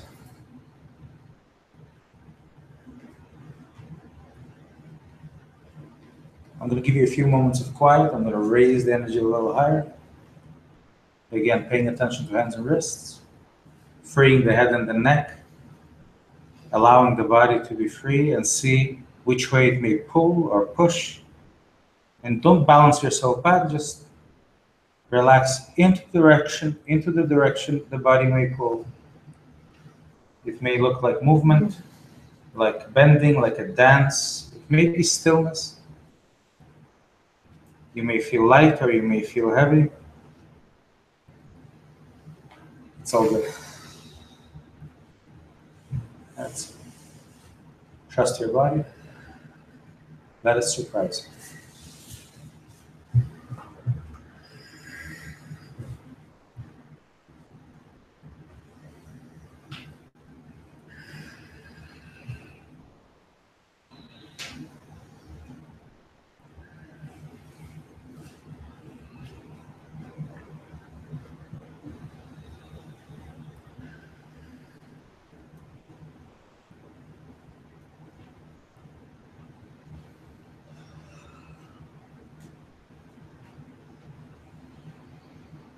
That's it.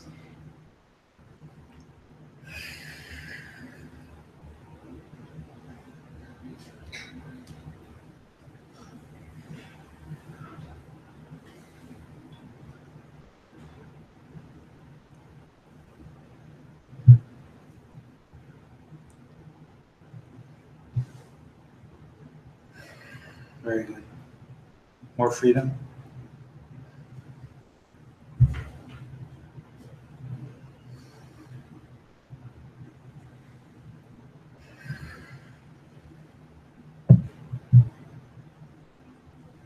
Beautiful.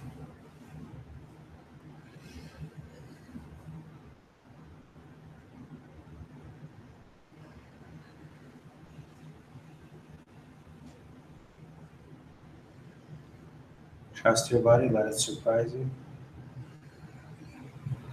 Allow thoughts to come in, but as the thoughts come, Make sure you don't explore them too far, even though it may feel very easy and comfortable and inspiring to explore your thoughts. Bring your attention back to the experience of the body.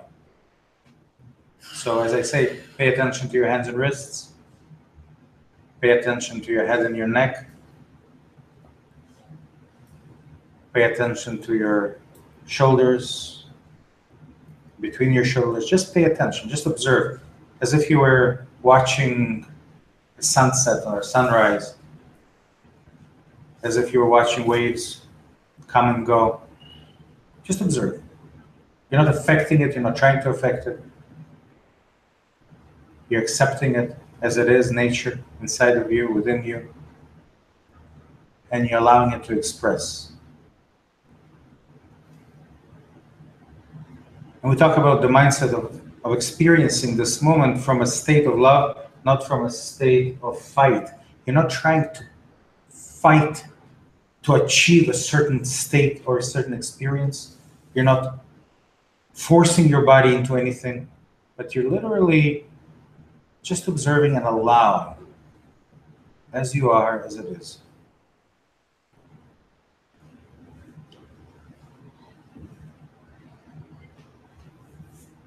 Everything that happens is good.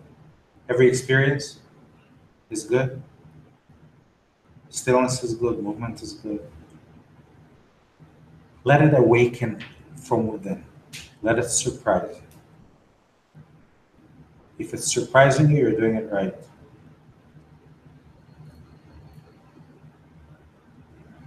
There. Good. Trust it. Like we said, very often we think of an energy experience to be an internal experience. But here we understand that energy experience is not necessarily only an internal experience. Internal is just part of it. That internal will eventually express itself. And we need to be aware, open, and free enough to allow what we call the action part of the experience to manifest into a physical reality. And I give an example of an actor in a play. If you're sitting far enough and you hear the actor speak the words, the excitement, you feel the energy of the words, but you also need to be fully convinced, you also need to see the actor's body language, expression, in tune, aligned with the words, with the emotions. Face expression, body expression must be aligned for you to truly believe the experience to be true. So right now, what we want is to recognize that often we hold back the external completion of energy into movement. And now it's time to maybe go a little bit into the unknown and see and surprise yourself of what would happen if I actually allowed this moment not only be internalized, but expressed fully into movement or posture. What would happen? Where would my body go? How will it express itself? Just observe. And not to doubt it, because you cannot make a mistake. You cannot make a mistake. Just the truth of this moment. Free like a child at play. Go with the wave, not against it. Free like a child at play. That's it. That's it. No doubt. No doubt you cannot make a mistake. Not to try and understand the reason why, but to truly let it express, and then later maybe we will look at why one thing happened or the other. But at the time, we just allow. Like laying yourself on that and letting it take you. No doubt. If you're surprised, you're doing it right.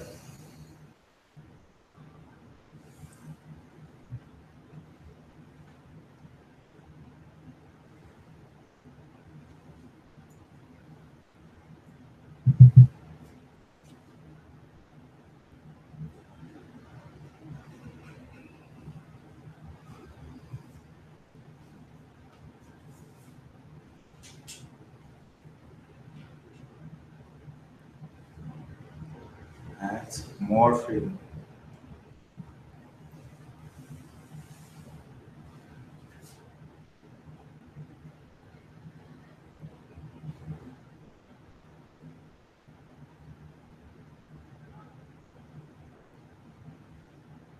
More in tune. It's a continuous movement. It's not one or the other. It continues and continues and continues. Listening, listening, listening. It's a flow. Don't doubt it. Sometimes you do it from a standing posture. Sometimes we want to take you down. So listen to that as well. It may want to take you down to the floor. It may want to take it from in the knees. It may want to do it from another posture. Listen and trust. Sometimes it's obvious, sometimes it's not so obvious. Heaviness usually indicates that the body wants to take an inwards, downwards posture. So listen to that heaviness and let it guide you. If it's lightness, it's usually upwards directed. If it's heaviness, it's usually downwards directed. Free yourself like a leaf in the wind, elastic, plastic, and see what happens. Let it surprise you. That's it. You can't go wrong.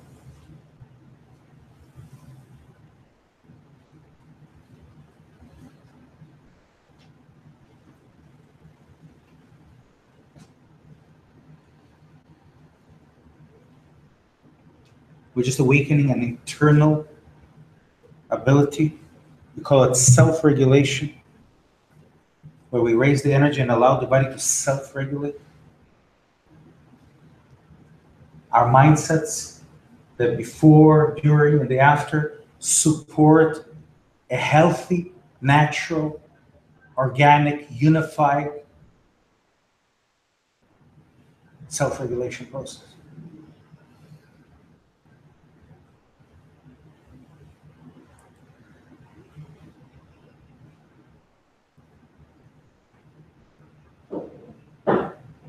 Very good.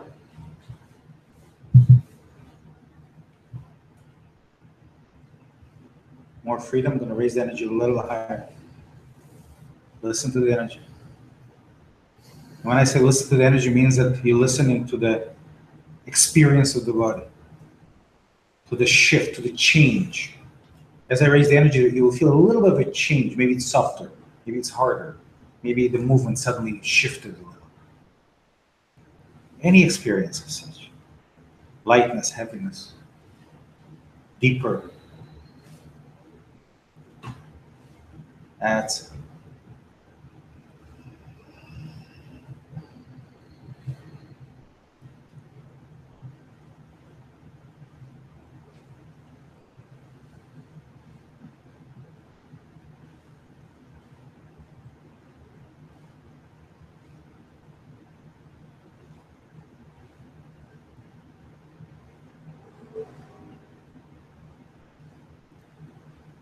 That's it.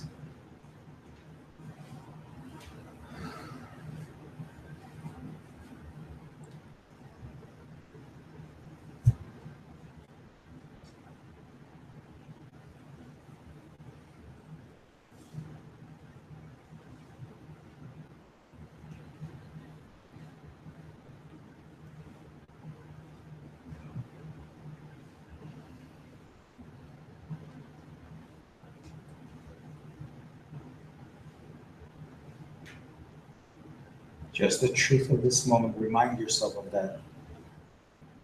And at any point where you feel that the mind went away and you forgot to pay attention to the body, or you somehow held back and didn't express, remember the second part of the truth of the love is that you realize that catching yourself and bringing yourself back is the ultimate builder, is the ultimate benefit.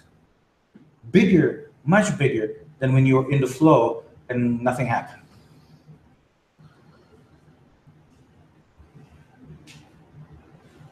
So embrace that. Trust it, let it go down if it wants to. Take it slowly, take it slowly. If it wants to go down, relax into it. Don't help it, just relax. Let gravity to be your friend. Gravity is our friend, we don't fight it. very free. Sometimes it reminds us of something familiar, sometimes it's completely new, but there's a beautiful integration of many things together. The transitions are just as important as the postures or the movements or the stillness. Follow through the transitions as well. And trust your body to take you into the posture, into the movement, into the sequence, into the experience, as you are, as it is. That's it. Trust it, trust it, trust it. And let it surprise you.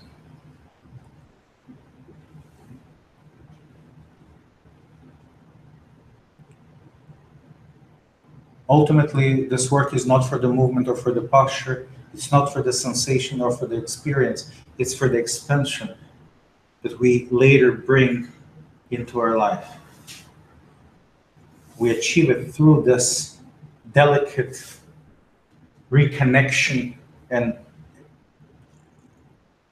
relationship that we have with the self during meditative state.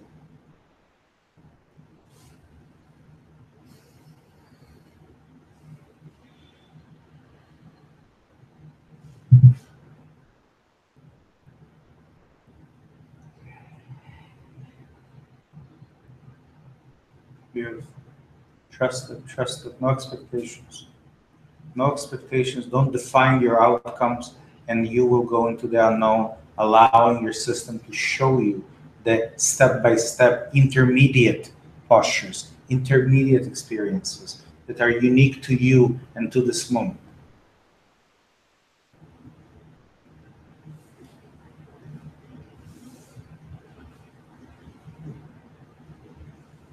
Trust it even more.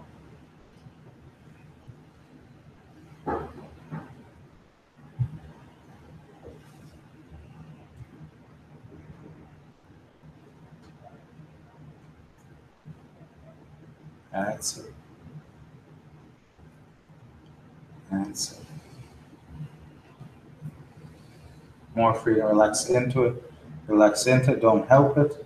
Allow gravity to work it through. Let it surprise you. No judgment, no expectation. Just as you are, just as it is.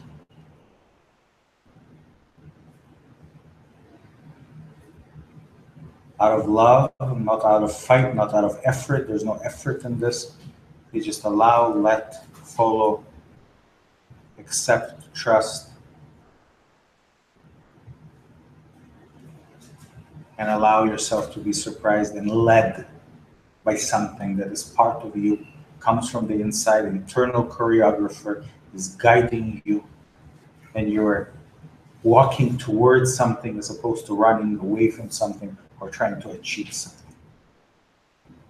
Not because trying to achieve something is wrong with it, but because it's containing us right now. And we're here for expansion. We're here for growth, and we don't want to contain it and predefine it. We want it to be redefined and remolded based on the internal change from the inside out. Trust it. There we go. Notice the shift of energy right now. Notice.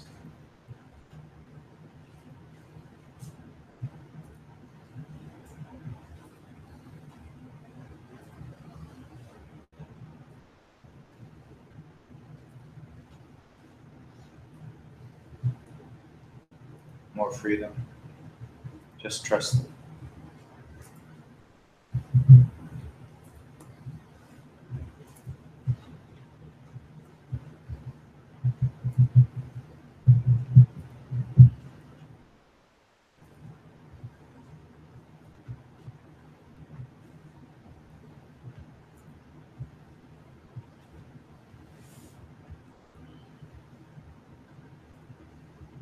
Two more minutes of this. So within those 2 minutes, please put all the freedom you can gather, all the trust in yourself, in the experience that you can gather, and just free yourself even more. Just let it happen. No limitation. The best you can. The best you can. 2 minutes.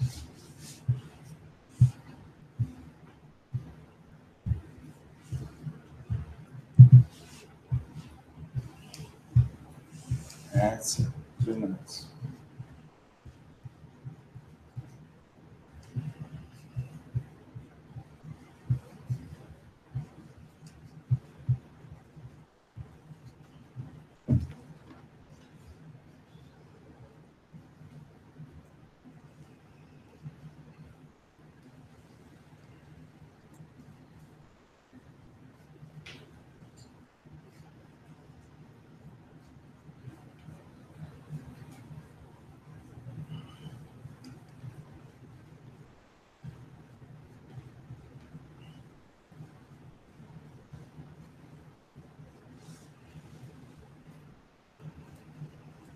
That's it. 1 more minute. Even more freedom. 1 minute. More freedom. Relax into it. Trust your body. Don't leave anything for later. This is it. This is now. There's no other time than now. Now is always going to be there. No other time but now. Let it free.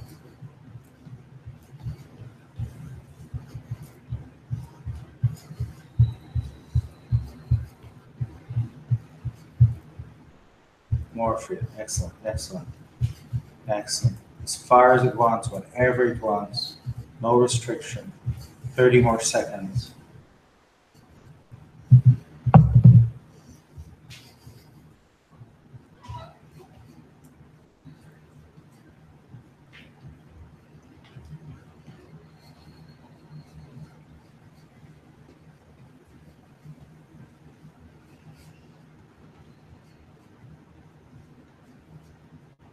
Ten more seconds.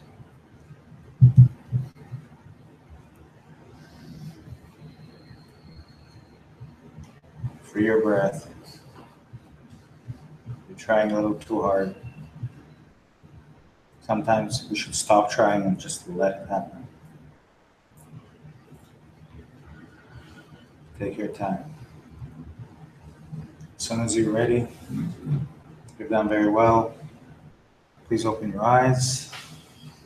Congratulations, have a seat.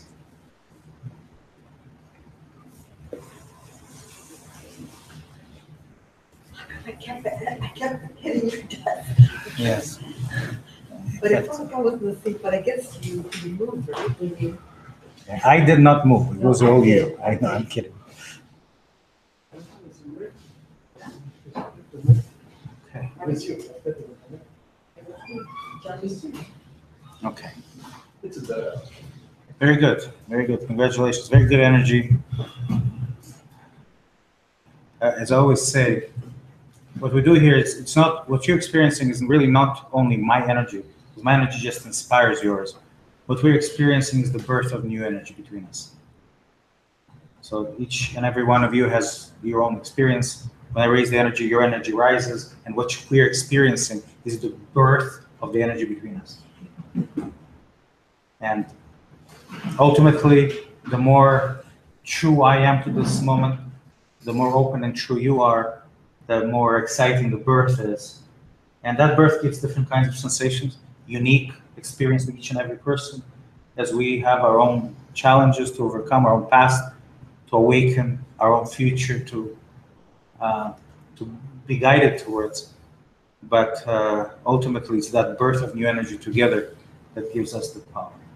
Without you, the birth would be tiny, but the more you are present, the greater the birth is, right? So you play the role, equal role with me in that work together. That makes sense.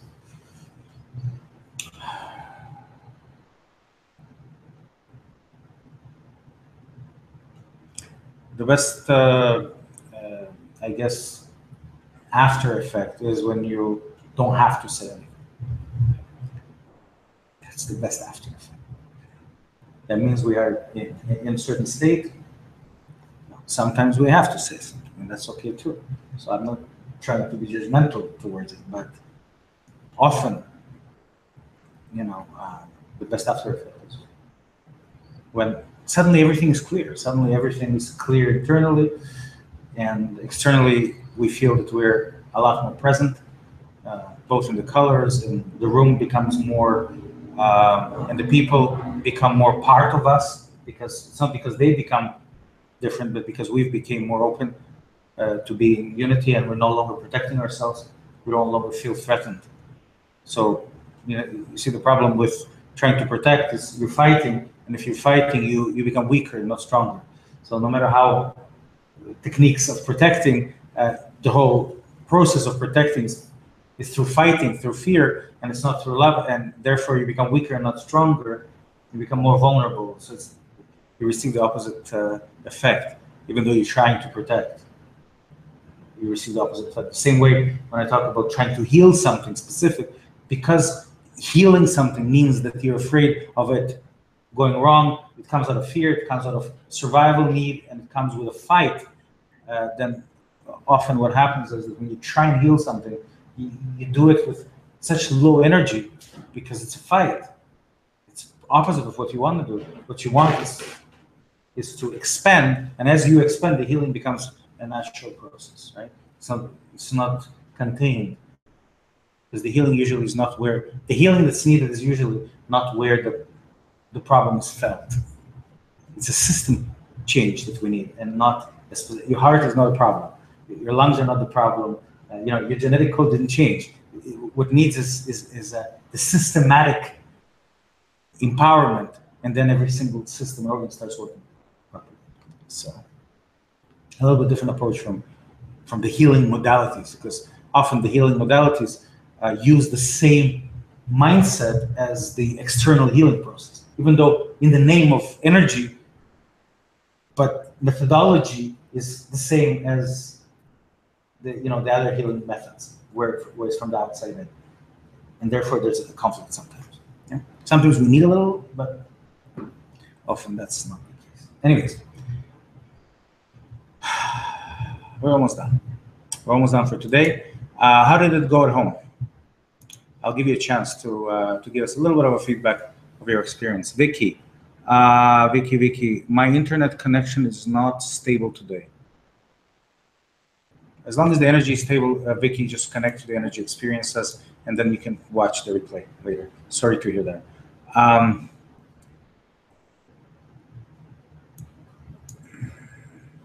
Yeah. So if you have any aha moments, I'd love to hear them. Any aha moments from today? What you said right now Which is? about holistic system Yes. change. You like that? Yeah. That often in the name of energy, in the name of different modalities, we use the same methodology as fighting a certain Again, energy. comes with that statement in one of your meditation that is my favorite. Which is? Say it again so I don't forget. Which is what? What is it? Meditation cannot heal your sickness, but meditation creates an environment in which sickness doesn't exist. Yes. Thank you. Sorry. Thank you. Yeah, I like that too. Just keep reminding me that I said that. I have the same experience. Yeah, so meditation is not something to heal with. Meditation is something that creates an environment where illness does not have room. Sorry. No, thank you. I like that. I like that. It's been a year since you said it, and it's almost like I'm kidding. It's been a year already? I don't think I heard it this way. No? How did you hear it? It's the idea, yes, but Yeah, it was. this, Yeah. this is nice. Because I think I said it post class to I don't you. know, it was Maybe more of a meditation, and he wants me to bring back. He puts that meditation. That one? It was part of the journey of the third element. Oh, Retreat. okay. That was one of the retreats. Okay. I don't miss that one. Thank you. Thank you. So, I love it. Yeah. Any aha moments, Andrew? The part you said when you come for the meditation Yes. with mindset of love and But during the meditation, you kind of straight away.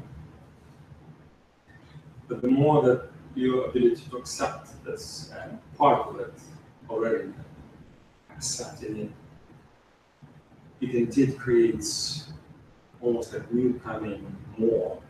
I feel it's even in the postures you never felt before, it becoming kind of more dynamically faster, or sensations of the body are different. So I would say almost immediately, as soon as just accept it, observe it, your thoughts, emotions, the same as you observe the movements, feeling the same you observe everything. Once again, it reinforces this ability to step into the unknown easier. Open the gates. Thank you. Excellent. I hope you heard it at home. I think we have a good. Recording is. I'm sorry. I was recording it so and so or recently. Yeah, what you say? Yeah, I'm trying. I think. Yeah. Rada, any aha moments? Well, maybe not so much, but it was a bit like a perfect lesson almost, given the context before. To me, was not like really, good feeling meditation. And it just somehow the temperature in the room a little cooler than what I like. Right. It doesn't bother me right now, but in meditation, some sort of it did. Right. And I couldn't relax, and I had a thought, oh, it would be much better if it was a little warmer, so that sort of influence. And it kept me tense for a while, then I just remembered the sort of watch for the mindset and just let go of that and being the experience, and sort of had that loving element there. And I felt the change in energy at after those catchy moments. Beautiful. So there was for the Beautiful. It fit into the Perfect. lesson. Thank you. Perfect. That gives you right away. Yeah. Yeah. Right away. Perfect. Because and understand from that, right? Do you finish, right?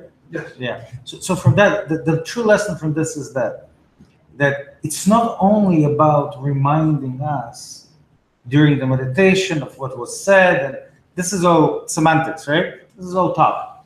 But what truly happens is that because you're catching yourself in a meditative state, listen to what I'm saying right now.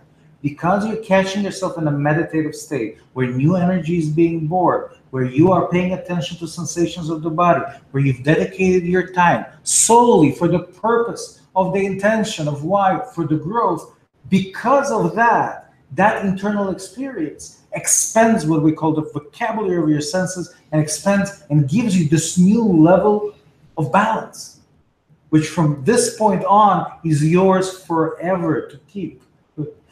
You'll never drop from that. It's a whole experience that you've received from the resolution of the conflict, but it's not only a lesson learned. If it was only a lesson learned, okay.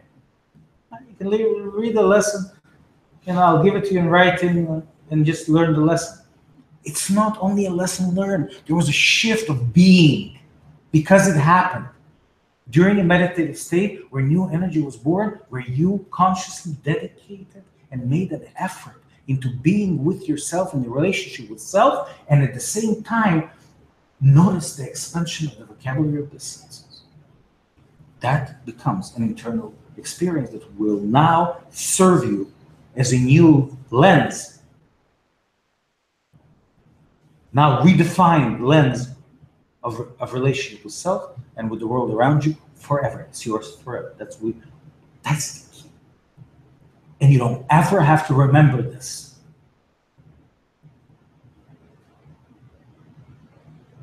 You don't have to remember the lesson. The work has been done. Does that make sense? Yeah. That's the most important part of the meditation.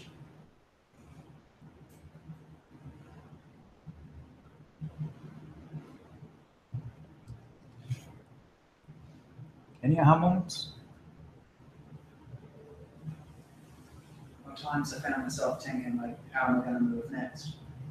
So there were times when I was just standing still. Interesting. So what I mean, for you, it was the first time. which is exciting because even being here, as you can notice, this is not a basic class, right? We're going I deep. was expecting when you said meditation, I thought like sitting cross-legged, Right. being completely still.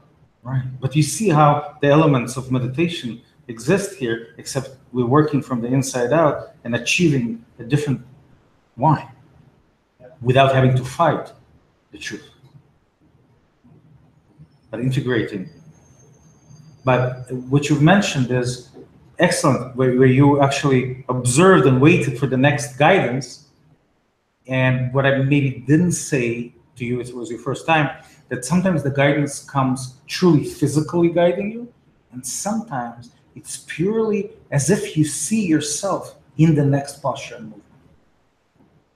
Both of them are just as valuable guidance, equally. So what the mind guides and what the body guides are both your guidance, nobody else's. And it's true. And if it surprises you, you know for sure it's true. If it doesn't surprise you, you can question. But if it's, sometimes it guides you into familiar posture. But why here? Why now?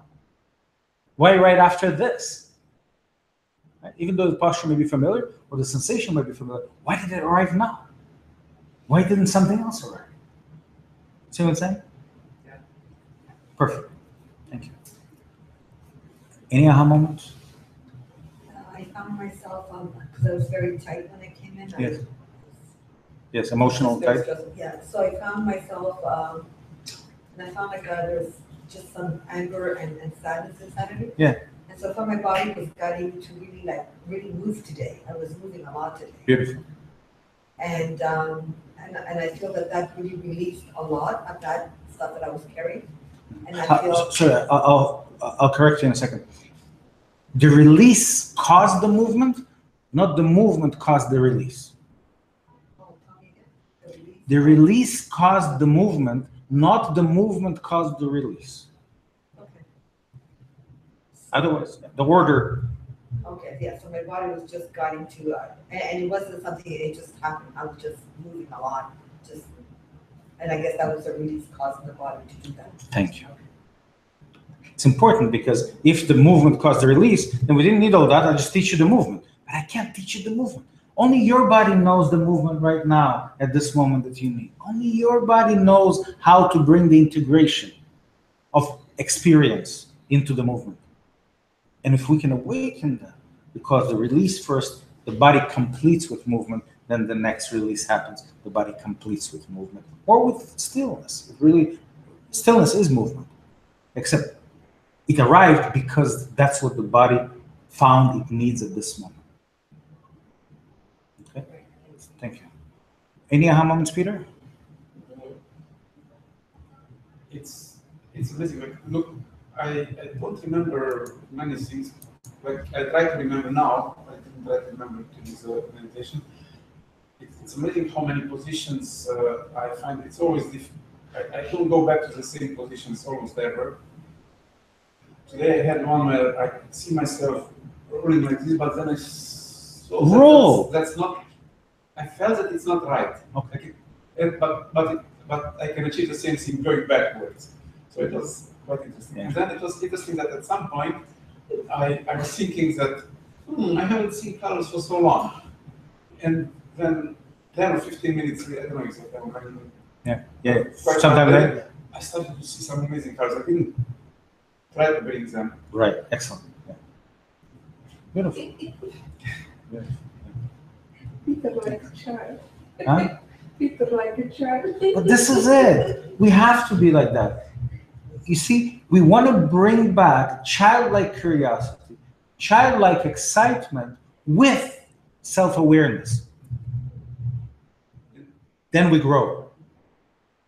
It wasn't like last time I loved it and I went so back. So Right. I started to go back and then I was thinking that am I doing it because I liked it last time or not? So I didn't go as far, but I found other ways of going, like later, I found other ways of going back, kind of. That felt really good. It's a good thought that you asked a question. Am I doing it because I enjoyed it so much last time, so I'm kind of replicating? Because you can. We have the ability to bring back movements that we like. Yeah.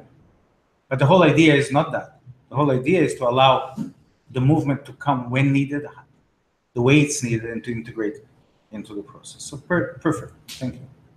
Very good. I punish myself so much in some of the stuff that I'm doing, but I'm never hurt after. Interesting. If we don't fight the discomfort never hurts us.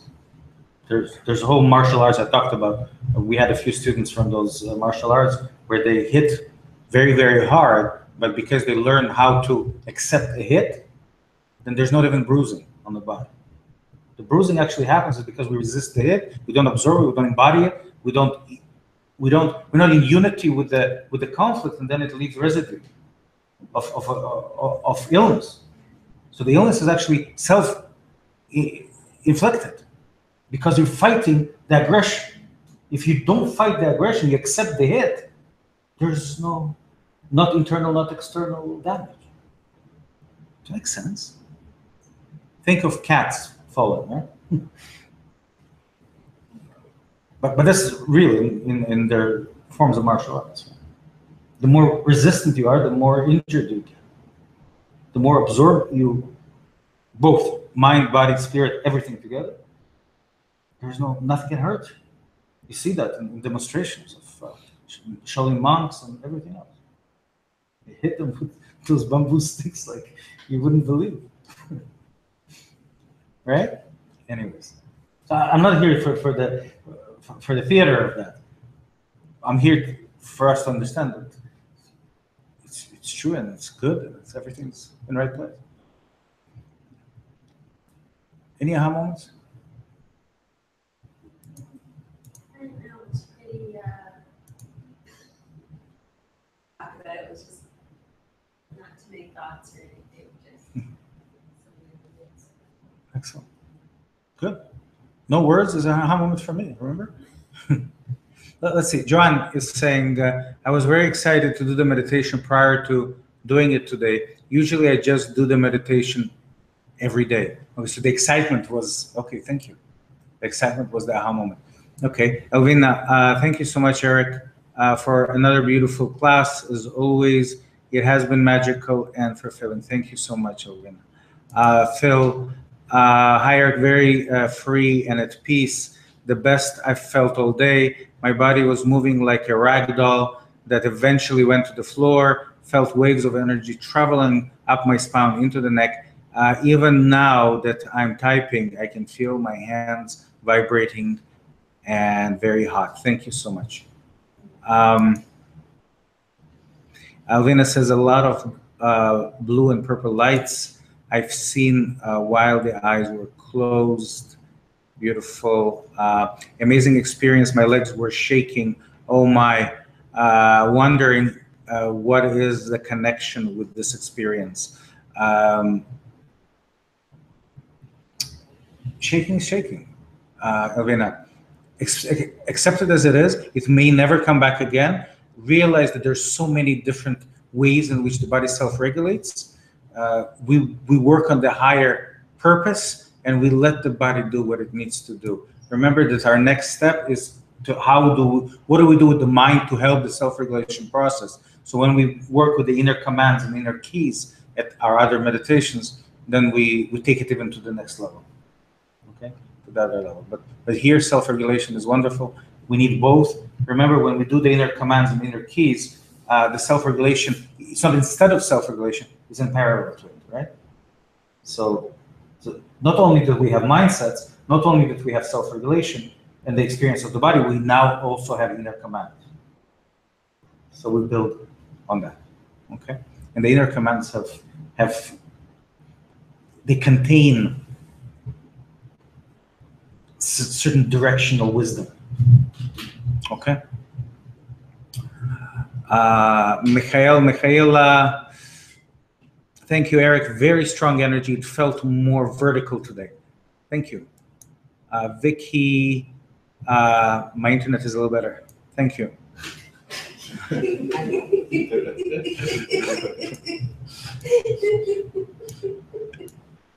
Good. Everything is good, guys. Okay. Okay, Shirley. Okay, final. Pulsating sensation in both hands with heat rising in the bottom palms of the left hand, surprised with discomfort in upper left eye appearing and disappearing at different times, inspired by your guidance, and noticed the joy of being open and looking for the new, felt complete being in the process as it was. Also surprised by the sudden discomfort below and to the right of the